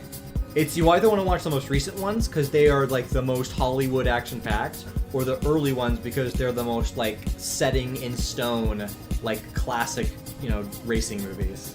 But the middle ones kind of get just dulled in middle ground. Oh no. Okay. So I'm gonna go ahead and take this layer and parent it. Oh, we have the three. Okay, so let me go ahead and separate these out. So now we have 3 different cards. I just cut this into 3 different objects. So we have this one. I'm going to go ahead and position this one on the same position. And this one, if we use it, it'll be used on the side. So it'll look like this. She also seems a little bit bigger in this angle, so I'm just going to do that. Okay. So we're going to animate whether or not they're visible over time, so that we're not seeing all of them at the same time. We just see whichever one we want to see at a specific time. So we're going to parent them to here, and now at the minimum, they are tracked on to the 3D animation. Our simplest way we're going to do this is I want to see this front one for the most part. So we're going to see this one up until it needs to turn. So it's forward, it's forward, it's forward, and then it turns. Honestly, yeah, the way she gets covered up, I feel like we don't even need the side view. We're not going to use the side view, because we're not going to use it for any of the other characters either. So we see the front, she gets covered up, and at this point, while the camera can't see her, is when we're going to make the transition. So, the visibility we're going to animate. So it's currently visible in the viewports and renders, and then 1 frame later, I'm going to turn these off, and boom, now she animates from visible to invisible. Same thing with the back view. We actually want it to start being visible here. I'm going to go back a frame, and now she's invisible. So now, Appa is in between her and the camera, and that's the transition between the front and the back view. And to the camera, all it looks like is we see a cartoon character riding this model, and then we see the back of the character. And that's how we do it. Like, honestly, like, that's pretty much done. I don't think I have anything else to do. The only thing I could add on top of this is making her legs look right. Like, right now, her legs just dig into the 3D model. So we can try to fix that.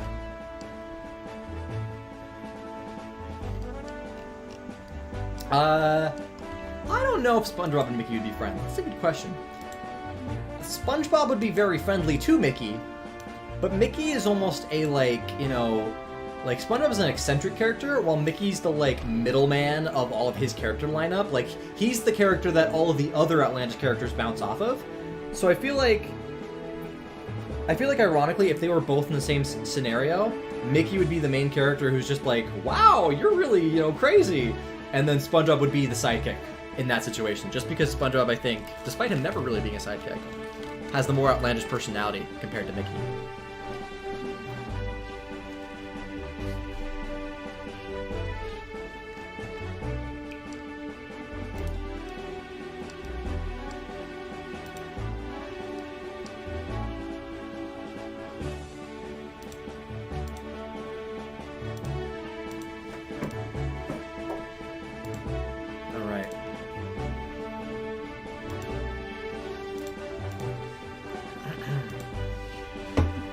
I nearly breathed in that water. That would not have been good.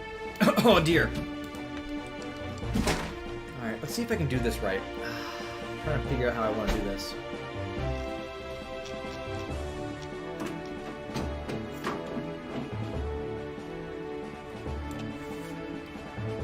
Is that what I want to do? Yeah, you know what? That kind of looks good.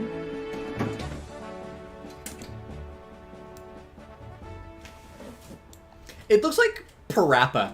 You know that video game Parappa the Rapper? What are you talking about? It's a PlayStation game. It's a rhythm game. It's like a, it's like Guitar Hero, but you are actually controlling a character that's singing. This looks just like Parappa style. This is so funny. Alright, I'm actually going to smooth it out though. Can I help you, sweetheart? What are you doing? Okay. Okay. Alright. Smooth that out. Alright, and so from camera view,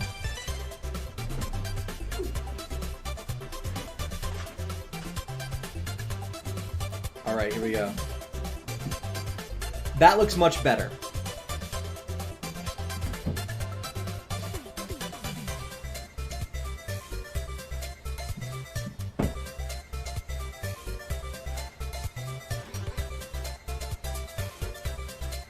So here's the crazy thing. The way it is right now is not perfect, right? We don't have outlines on Appa. It's like, this isn't exactly what we want. And so this is where we get a little complex. This is where we get a lot complex. I'm going to have to render this out in multiple passes, and what I'm about to do right now, it's going to take some time, and I'm not going to do the rest of them on stream, but everything I'm about to do, you'll know I have to do this again and again and again for all of the other characters. But this is the process that I'm about to go through for all those characters. I'm going to turn off... Okay, actually, we need to be able to see what our renders are going to be. Oh no. So Sam's animation is being animated, or her visibility is being animated, which means that I can't just say to turn her off. We're gonna animate Sam or render Sam first, just because I need to. So I could draw the outlines over it, yeah, like basically tracing. But I've got a technique that's going to work faster, and it's crazy how it works. I figured this out for the last trailer video we did. But right now what I'm going to do is turn off the visibility of everything but Sam. Just because her visibility is animated, it'll be a little less complex if we keep that work that we just did. Alright, so we're going to render a pass of... Oh no, you know what? Not just her, actually. We're making this even more complex. Because the problem is, if we just have her, we don't have her getting covered up by Appa whenever Appa's rotating around, right? Like, we need to be able to have her get covered up by Appa, like right here. So I'm doing this as a third thing instead. What I'm going to do is I'm going to edit the texture of Appa. And we're going to go into the material itself. We're going to go to UV editor. No, not UV editor, sorry. We're going to go into the shader editor, because we're going to edit the shader. And this is a cool thing with the editing of shading in Blender. So right now what we have is there's an image texture, and that's the arrow, right? That texture is going into a color of an emission, which is causing it to be fully bright at all times. And that's the surface of the 3D model. But we can make an alternative option for the shader. So what I'm going to do is add what's called a holdout shader. And when I make the holdout the active shader on this model, you'll see it actually blocks out her from visibility. It's not that the model is gray. In fact, if I were to go into film and give this a transparent background, you can see holdout is basically a giant mask. So now we're rendering Sam, but only when Sam is in front of Appa. And we're going to go ahead and go through all of the layers, but the fun thing is I haven't deleted the previous data, so whenever we're going to render Appa, I can just swap his texture back to this. So I'm just going to copy this holdout, and we're going to go into each individual material that we have for Appa, and swap that out with the holdout, just so that he's going to be invisible, but he will still be actually causing her to get covered up. Hey, welcome, Dinro! Welcome to the stream. I hope you're having a fantastic day today. Alright. Paste the holdout. Give them horns too.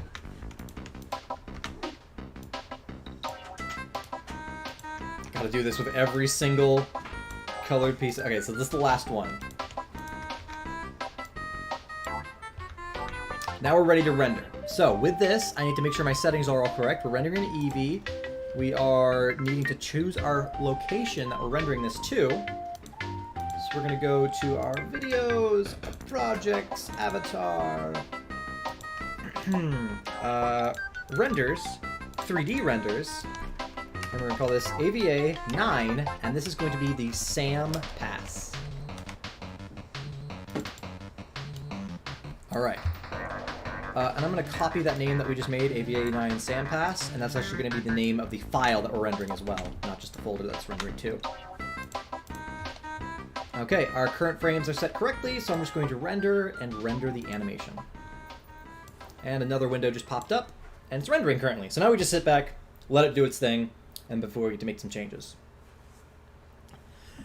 I don't know if Dr. Doom will be in this current Marvel, like, setup. I feel like Kang is definitely the next Marvel villain that's, like, big.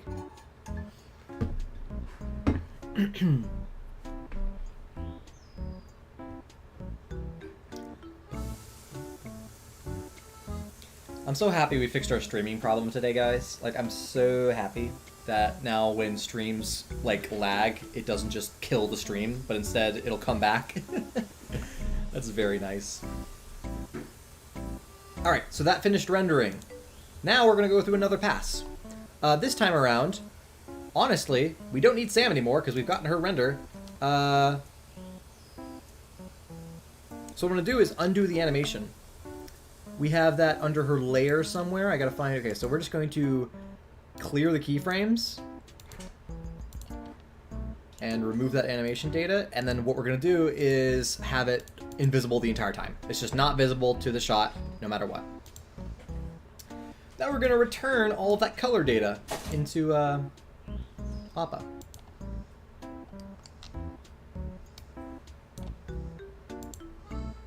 Alright, the eyes are good, the forehead's good, the horns, the muzzle,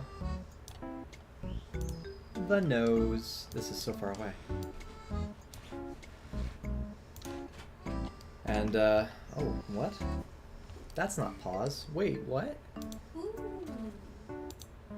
There's the pause. That was weird. It wasn't right. Alright, I believe that is complete. Now we can render the color pass. So we're going to go ahead and change our name here. And all these render passes we're going to edit together in After Effects. Which this is, by the way, a standard, like, process that even Hollywood movies go through when they're making special effects.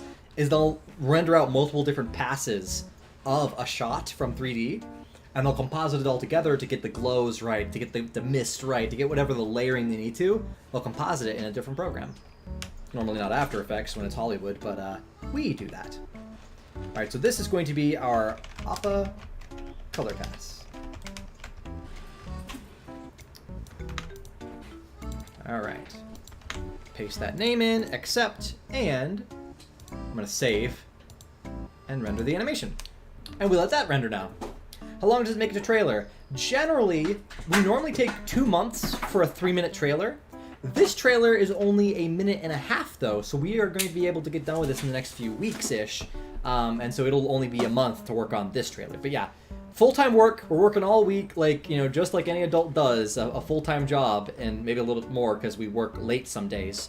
And a full month of that to make 1.5 minutes of content, basically. And so that's kind of true for almost all of our videos. I mean, normal adults work like 40 hours a week. We probably work at least 60. Yeah, we work a lot. We work a lot more than the 9 to 5. But I mean, obviously, I'm working on a Saturday, right? Just to get this video done.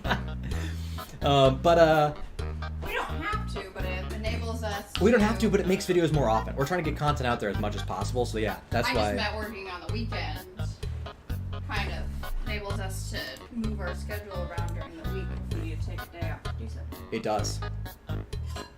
So We did yesterday. The next step of this process is we're going to make a feature that's going to allow us to automate the outlines. But before we do that, I'm actually going to try something. I'm gonna experiment because I'm kind of curious to see if it's gonna work. So I first need to just, I'm gonna pick random colors here, just random contrasty colors, and you'll understand why in a bit. But I need each of these colors to be drastically different. Oh, you know what? I'm gonna make a new emission.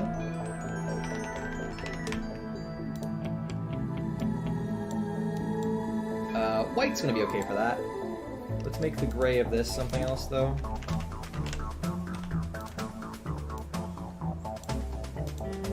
Let's make this a vibrant red. Huh? Oh, the eyes and the body are the same color? I don't want that. So we're gonna go ahead and create a new thing for the eyes. And the eyes are going to be, just doing...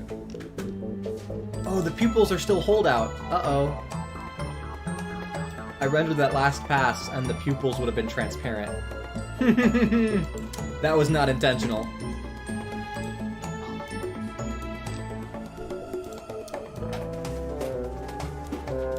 So as of right now, we've made a Rudolph, basically. So I'm gonna also, let's see, I want these paws, when they overlap, to have outlines as well. So the way I'm gonna have to do this is separate each of them. Right.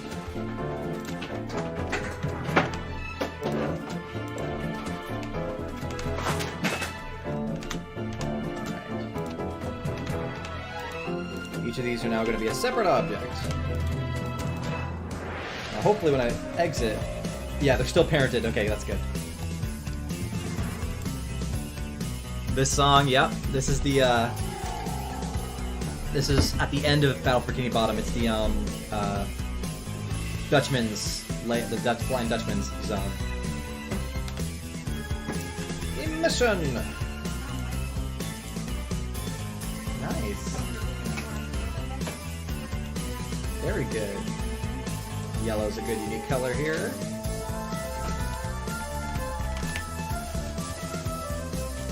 All right, honestly, that purple would be good too. Oh no. Now let's do a blue. Make a new color for this one. I might just make this one like orange. There we go. That's a good new color.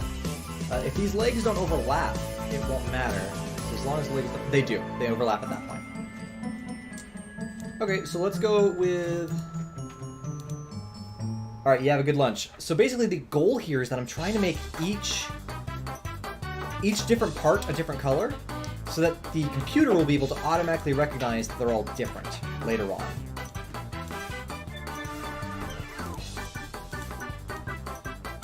Alright, let's see if any of the same colors overlap each other. The white does not overlap the white, that's good. This is looking good, I think we're good here. The pupils, however, I don't want them to be black. We're gonna go ahead and do mission, and let's make them red.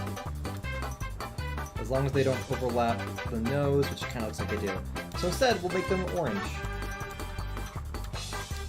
Now that every part of him is a different color, we can go ahead and render this pass. And this is going to be a mask pass that allows us to automatically let the computer add an outlines to it, which is going to be interesting.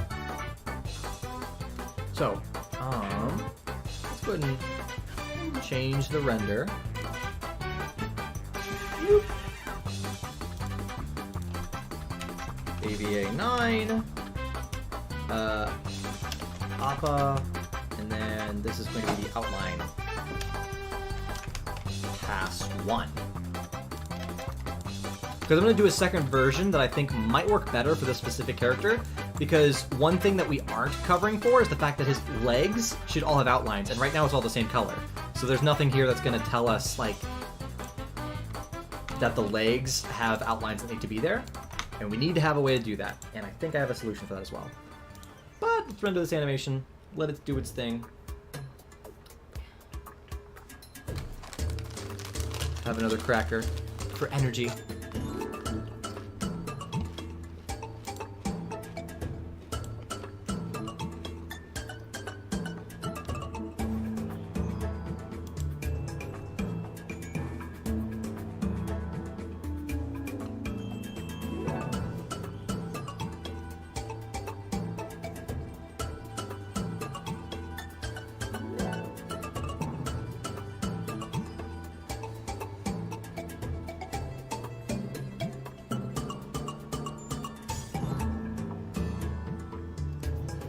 see if my idea works. I'm not sure if it will, but I hope it does. Okay, so that is one pass. What I'm gonna do now is actually take this, and instead of it being an admission, I'm gonna have it be a principled. Because the principled is like a renderable quality kind of thing. Like it's basically like the thing that you could actually cast lights onto. And so now if I add, yeah, huh? So you know how you went to the movie theater and you had to buy your tickets? Mm-hmm. Well, our 5% back category this month is movie theaters, so we still get 5% back on your mistake. That's great. So by putting this light in here, hopefully we're adding some detail. And this is detail that maybe the computer's going to be able to pick up and be like, oh yeah, those are different colors. It might also be too much detail. So we're going to see. I also feel like we need to have a second one just because there's no detail on the bottom.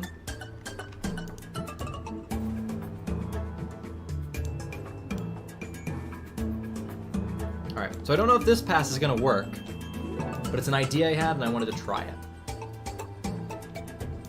So let's go back up. This is pass 2. And pass 2. Excellent. We have seen the original Sonic movie, but we have not seen the second one.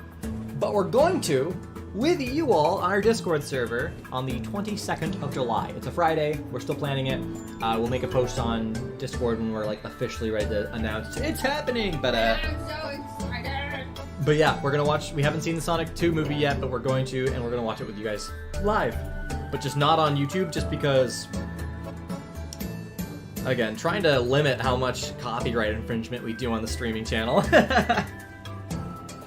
Mainly, we don't want to do anything copyright infringement that causes a stream to not be watched again. You know, that's just where it's like, there's no point. I have not seen Tak in the Power of Juju. I've seen.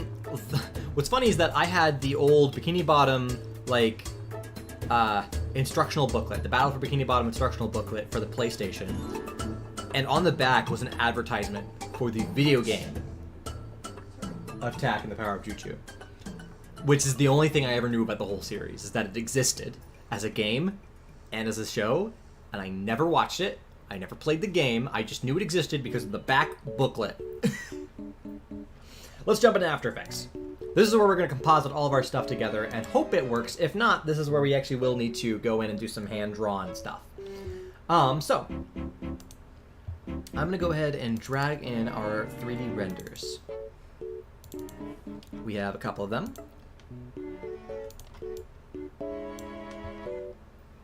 And the order is going to be as follows. The first thing we're going to do is drop in the color paths. In fact, let's go ahead and just focus on this one at a time. Yeah, so the color paths, oh no. You know, let's, his pupils are transparent, which is less than preferable. So let's go ahead and fix that. Can I just undo a whole lot? We're just going to keep undoing until we get back to the state where he was... Well, we don't have to undo because it's all still here. Yeah, it's all still here. So we're just going to go ahead and manually fix this. Bring all the standard colors back. And we have to make sure his pupils aren't invisible. And we'll do that. And that's good. And pupils. Give me the pupils. Do that. The tummy. And then all the legs need to be the same.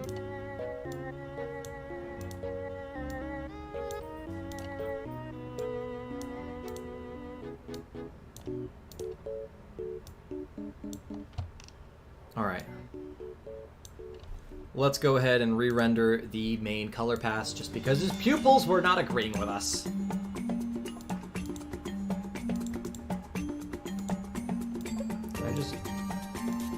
Did this song play twice?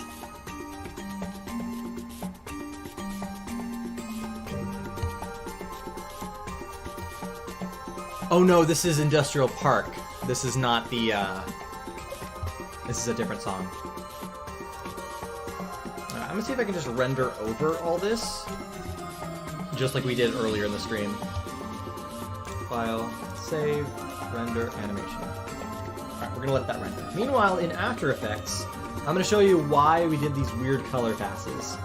So, there is a effect in After Effects called Find Edges. So I'm gonna create a new solid here. I'm gonna have it be black. It's gonna be in the background, and we're gonna merge this together. And the way Find Edges works is when I drop it on, it's going to legitimately just try to find the edges between things. And boom! It has found the edges in between all of our different colors, which is why we made every single object a different color, is now the edges are actually found in between those crease layers. But as I expected, there's no edges on these legs that we need. And so that's one limitation of this effect, is it's not doing that quite right. In the final version, the way that this is usable is I then will add a tritone effect. Do this, and now all the lines are almost the same color. We'll take this middle brown and make it black. And once I've done that, now it's actually black outlines. And we can take the black outlines and do a darken overlay. And once we actually add in the color pass underneath it, now it's the color pass with outlines. See? Simple enough. But has that finished rendering? Yes, it finished rendered. So let's go ahead and refresh the color pass.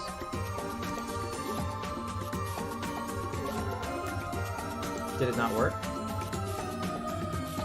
But I did it right.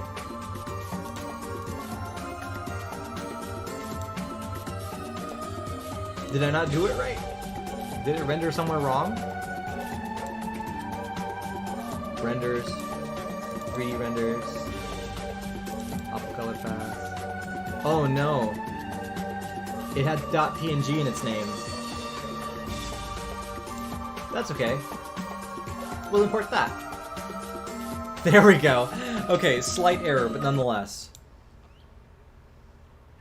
So there we go. So now by doing that, we have outlines on it, but it's not perfect yet. So this is why I tried the second pass. I'm hoping that with the shadow detail here, Find Edges might be able to see the difference between the legs. We're gonna see if it does.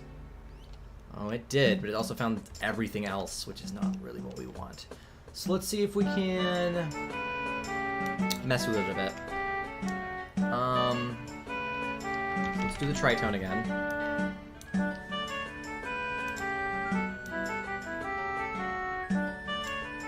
Alright, the way we're going to have to solve this is by getting rid of some of the lighter grays. Because right now we've got these dark black lines that we want to keep, but we want to get some of these lighter lines out of here. So I'm going to do a curves effect, and what this does is it allows us to control different levels of brightness throughout the image. So I can brighten up all these very light grays. There we go, that's nice. Darkening the darks as well. And I can drag this over to continue brightening up stuff. But just barely keeping this leg line.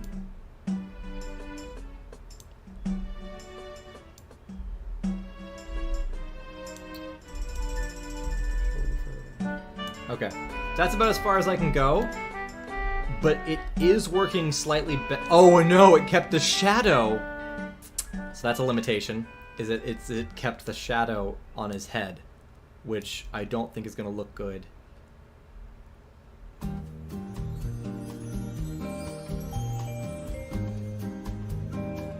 Ooh, this is iffy. This is real iffy. I don't know if I like it. We're gonna see. We're gonna see if it's gonna work. We'll also do a darken on this.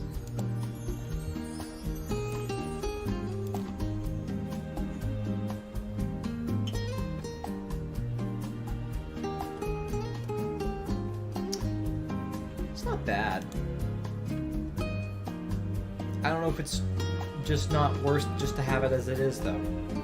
This might be a thing where I have to go in by hand and just draw lines for the legs only. Because, I mean, but this is great, right? Like, it did the majority of the heavy lifting for me. All I have to do now is go in and draw the lines by hand. I don't think I like how this is looking. It's bringing so much weird detail in that's Alright, so we're not gonna use that. I will have to later go in, and I'm just gonna like hand brush in these light lines. But at least I don't have to hand brush in everything. This is what I've done. We did this a lot during the Jurassic World video, where we would have 3D models with the clams at the beginning, and we'd use this effect, or the whelks that chase SpongeBob. And so this effect covers the majority of the outlines. Now we only have to worry about the ones that are hard to get with the computer. Our last part would be to add Sam on top.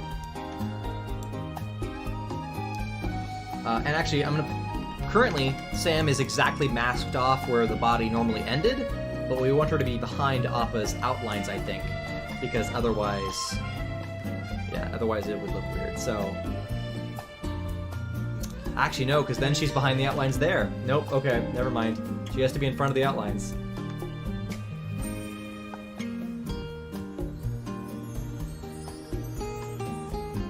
Oh, there we go. That is set up. I'm going to parent everything to 1 so I can animate it. And now we have the whole scene. So, oh, there's one more thing I could add, and that's a shadow pass. Let's try to add a shadow pass. So, do I still have those lights in here? I don't. We're going to add a light.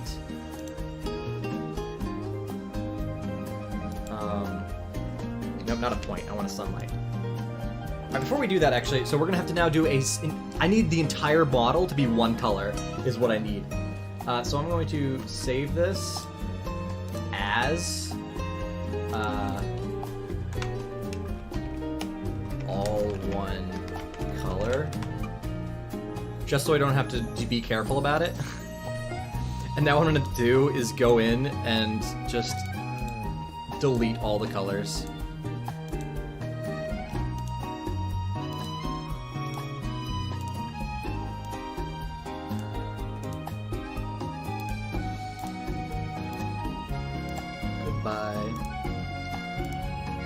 Goodbye, colors.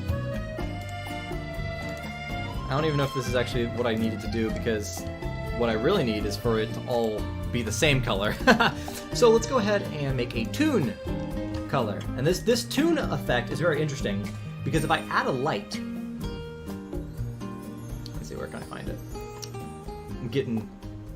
I'm getting like that dizzy, like, oh gosh, I've been staring at a screen for too long and I need a break, so I'm about to be done for the stream soon. But if we add in this sunlight, and let's see, where's the camera? We're gonna angle this the same way we had it angled for Squidward, basically.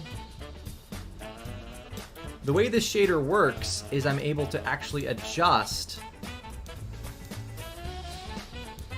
parts of it, if it lets me. Glossy? Is that it? I'm looking at the rendered version. I gotta make sure I'm doing this right.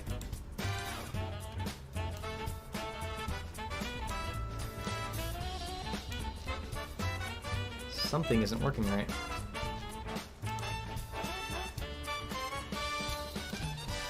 It's just not acting like a toon shader, which is the funniest thing.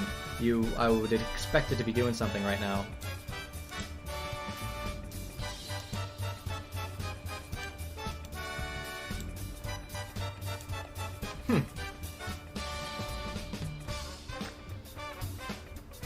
Yes, this is an educational stream, isn't it? Yeah, earlier I said my favorite YouTuber is currently Mr. Beast, probably. He's got some amazing quality to his videos right now.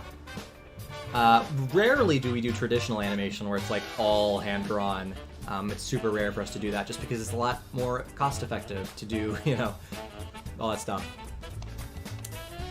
I'm trying to figure out why this effect isn't working. Should I do UV? Oh.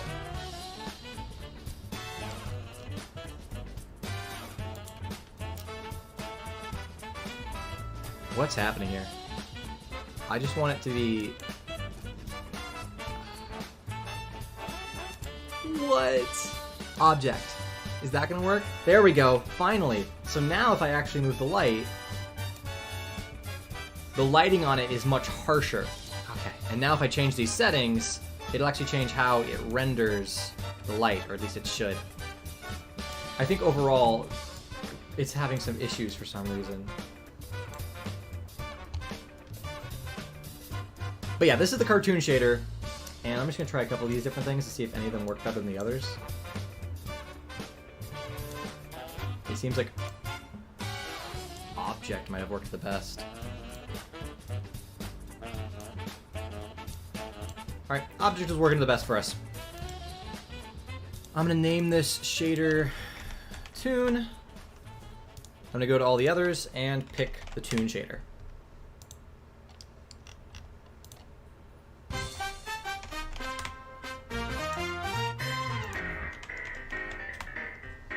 Also need to make this light brighter. I basically want this to be a mask between black and white. So we're gonna make the environment here black. There we go.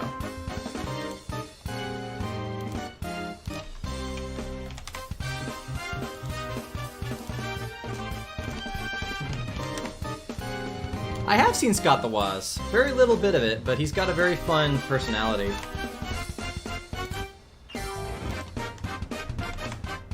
Alright.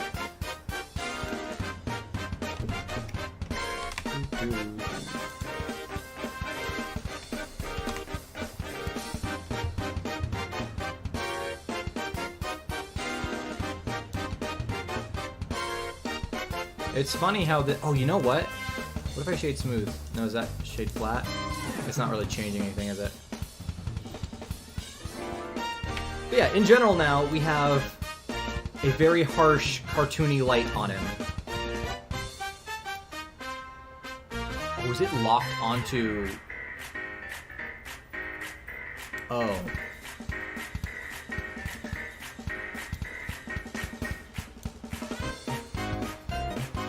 Alright, camera seems to be working better. This is so wild. I don't know why it's not working. It's just one of these random things where when you're working in a program, and something's just not working the way you expect it to. But there we go. Now we've made a very cartoony, like, light on him. And we'll render this out as a lighting pass.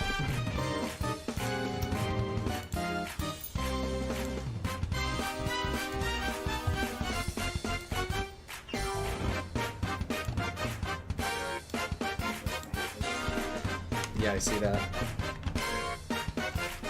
Alright, 9. Alpha. Lighting. Pass. And this should be the final layer that we need to have a good composite.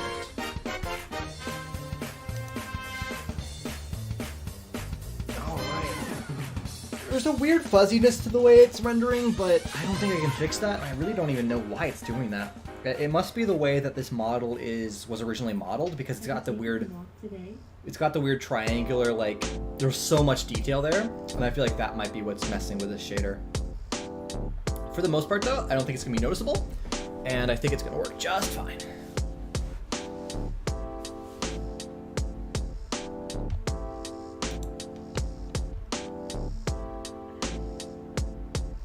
Interestingly enough, we might need to have them coming out from behind this branch, and so we might have to mask the branch again. Although, no, I guess, you know what, I can probably copy the mask, can't I? I'll just have to go into here, take the mask, copy it. And if I duplicate this layer, I can paste the mask. Yeah, there we go! Alright, easy. And now we can take this and have all this stuff.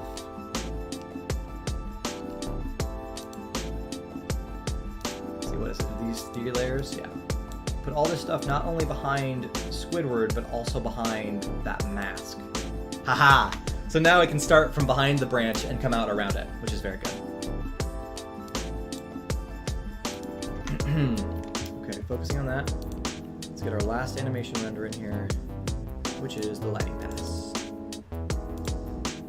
Has it not been rendering? Uh-oh.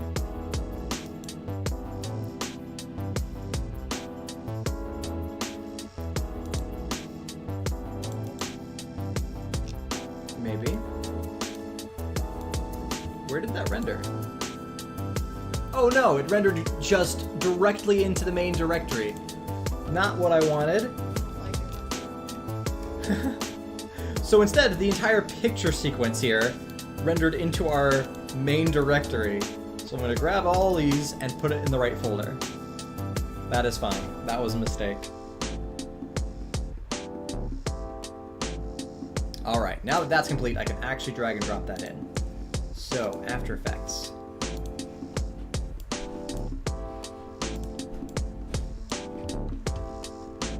Alright. We're going to put this underneath Sam and the outlines. And we're going to set this to probably a darken mode because we want the highlights to be the same color as the actual texture we have. But we want the not highlights to be set to darker. And so I can probably just set the opacity here to a darker version. And there we go. If we center this out, the goal is to make it look like it meshes well together. I'm not sure it's perfectly succeeding just yet. That might be a little bit better on the colors.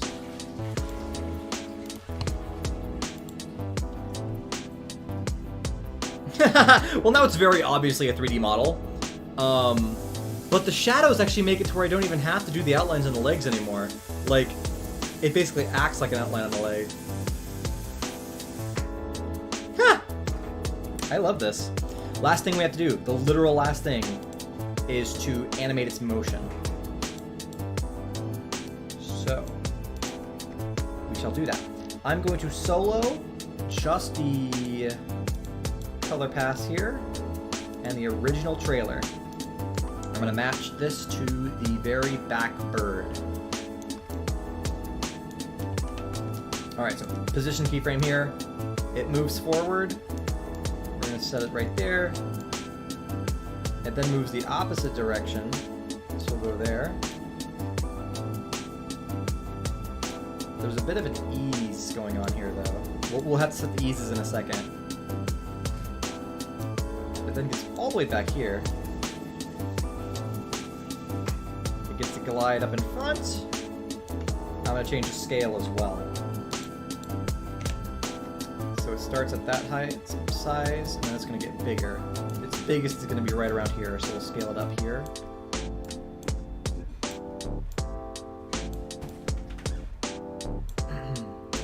And then it settles to there.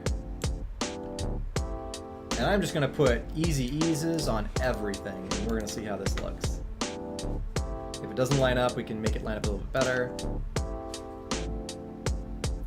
It's rendering a very small part of the frame. Hold up, when we go to a lower render quality.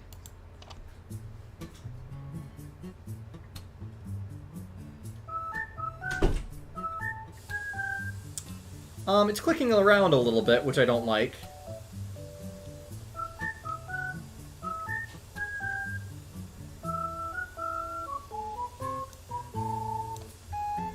I might have to restart it just because I don't think I did it quite right that first pass.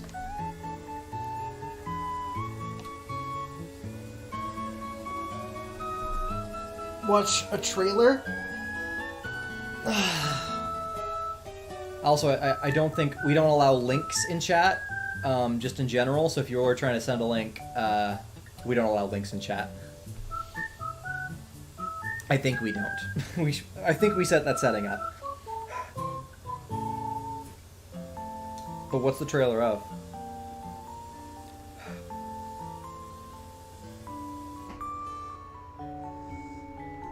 No, you're good. I'm just letting you know that that was something we set up on the YouTube side with the settings, and so it just won't let that go through. It's to make sure, like, random bots don't jump into our stream and, like, spam, like, links that are dangerous. Just being careful. You know, a lot of you guys were mentioning reaction stuff. Avenger... Oh, I think it's a fan-made trailer. I don't think it's real. That's not real. I've seen that, and I hate that. That channel, YouTube channel, I mean... It's like what we're doing, right? We are making parody videos, parody movie trailers, but we always make it very evident in it that, like, they're parody. Oh, you made it. Okay, so that's different then. You did that then. That's gonna be different. Okay. What do I look like with my hair down? I mean, it's kind of hard to even get my hair down because my hair is, like, so stuck into wanting to go up. But it's just long hair, so it basically won't look too different from a Bieber cut, which is not that great. That's about as close as I can get to it. But yeah, the hair going up is definitely my style. My hair doesn't even go up; it just goes like sideways. Just get it out of my forehead. All right, let's retry animating this because that was not good.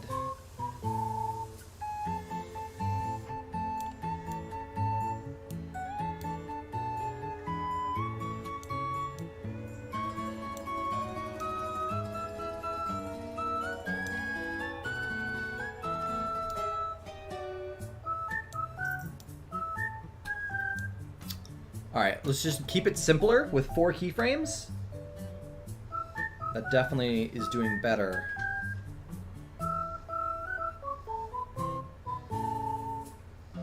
He's going a little bit too fast, which is funny.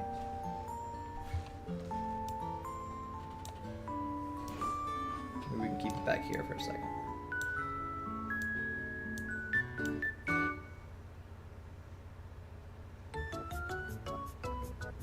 Okay. Also the scale. Let's get the scale animated again.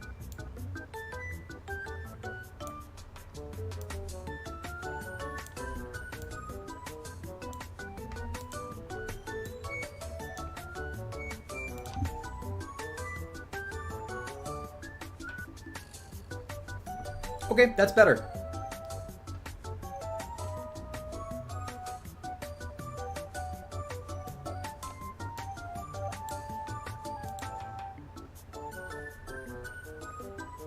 There we go. That's about as close as I need to get it, because it doesn't need to be exact, it just needs to generally match when you're looking at the side-by-side. So if I turn off everything now, and now, this is our current standing version of this effect. Squidward's up in front here. Wait, let me center this.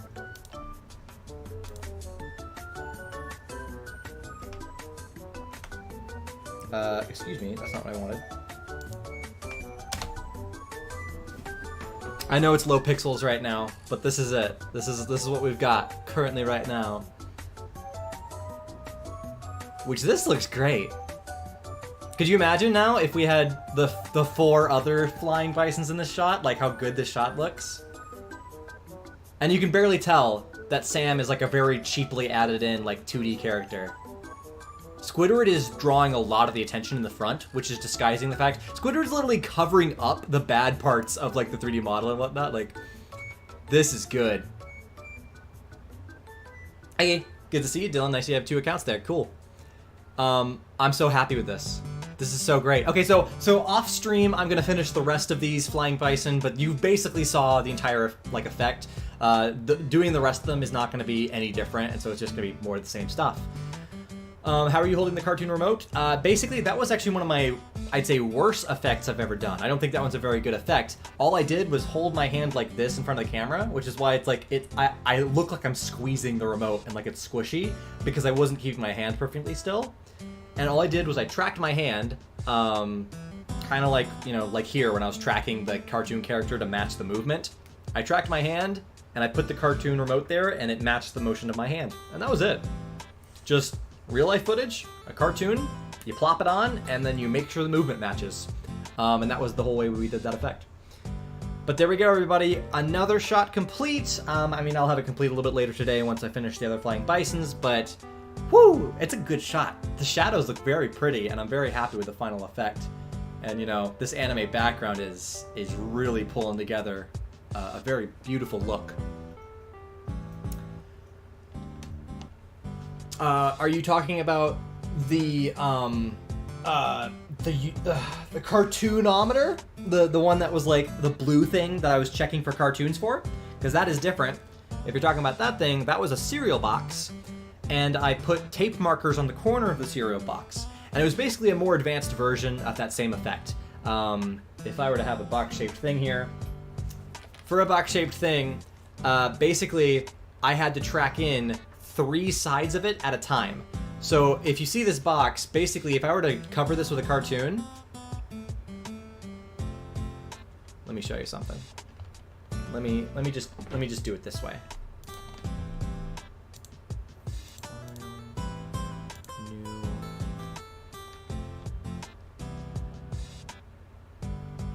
Okay.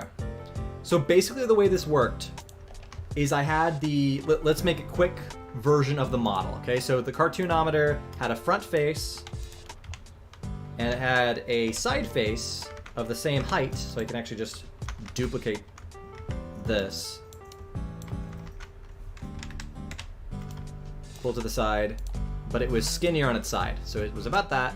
And then it had a top part too, along with a bottom. Alright, so this will go up here. Alright. And then we had the art on it, so I'm gonna quickly do the art, and that would just be like, I don't know. Oh look guys, it's a Game Boy, a favorite device of children far and wide. Yay! Here's the Game Boy cartridge. Ain't life swell? Okay, anyways, there's a wonderful thing. I don't know what it is. I'm just gonna give it some color so that we can see that. Alright, let's give that a blue, make this different. Alright, so imagine that this was our cartoonometer remote. If we were to put this over something, the way I would do it is, let's find a quick Google image of like a, you know what? No, actually I'm gonna go to my stock footage website. I don't know if I'm gonna be able to find this, but I need like, just like, Box. Let's see if they have video of Box. I could also just download my own YouTube video and animate on top of it. What is it? No, this isn't... It didn't keep the word box. I'm like, nothing of this has to do with box. Alright, here we go. Is this a person moving about? Oh, this is perfect. Okay, so basically this is what it was, right? I held a real box. And, gotcha. I'm just finishing up right now. We're just, yeah.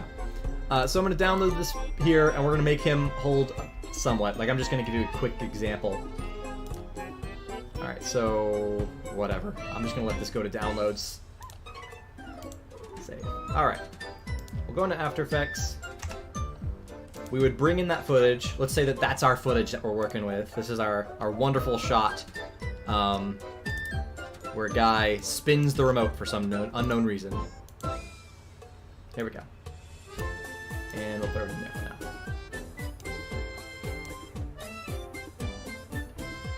Live streams took a little bit. Yeah, no, we're almost done. I'm currently giving an example. We had a question of how I did the remote. And so, or the cartoon detector in SpongeBob in Real Life. And so basically, I actually had to export this. So I'm just gonna export this as a simple image, right? Like this is almost what you would set up for a 3D texture, is just the different sides of it. So I will export this image as the texture. And I would put this, I'll just put this here for now, Game Boy example. Cool, done. Go into After Effects. Gonna find that image.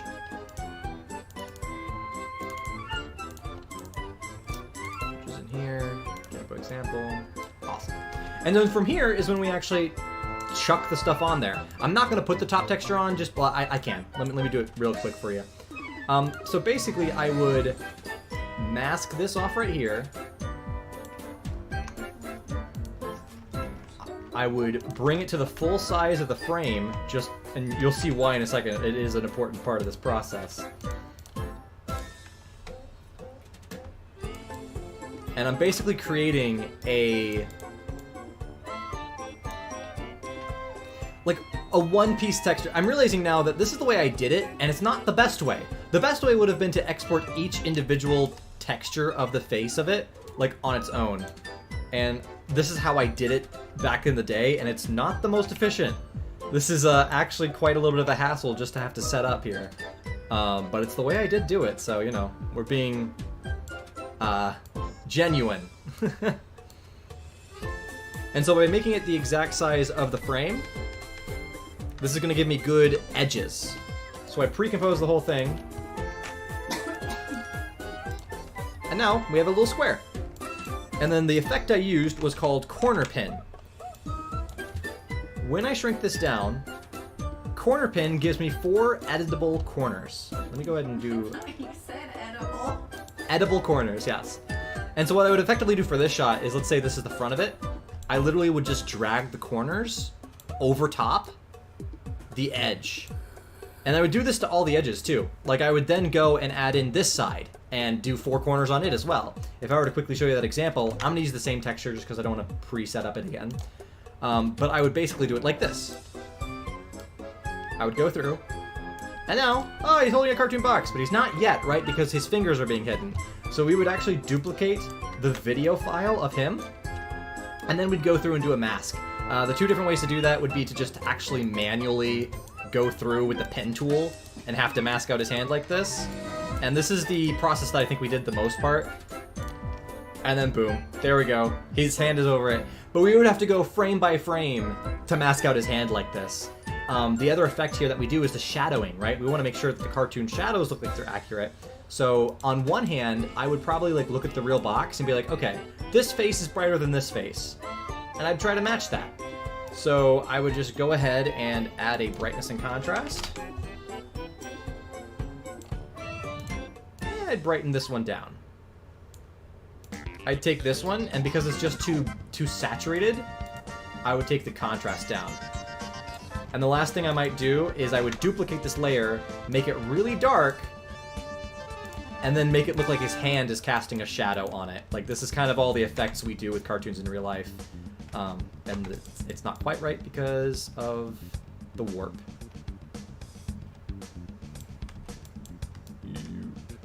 Where is that? And I would feather this. And then boom, he's got a shadow as he's holding it. And so that's basically how we did the effect. But we had to do that frame by frame. And so the things that we do from there on is I'm actually going to turn off everything but this front layer. I would go in and we would set a keyframe to each of the corners. I would go forward a couple frames and I would move it. And this is how we did the entire effect for the cartoon scanner device in SpongeBob in Real Life. Is I just went manually and matched it. I just looked at the box, matched the cartoon with it. I can go maybe a little bit further. I'm skipping frames here to save myself some work. And the thing I would do after that is I would go back and see if it worked. If it didn't work, sometimes that works. Sometimes skipping frames, you don't know because the computer fills in the difference. So, if I go backwards right here, you can't really tell that I skipped frames. It looks pretty good. And if I were to play this,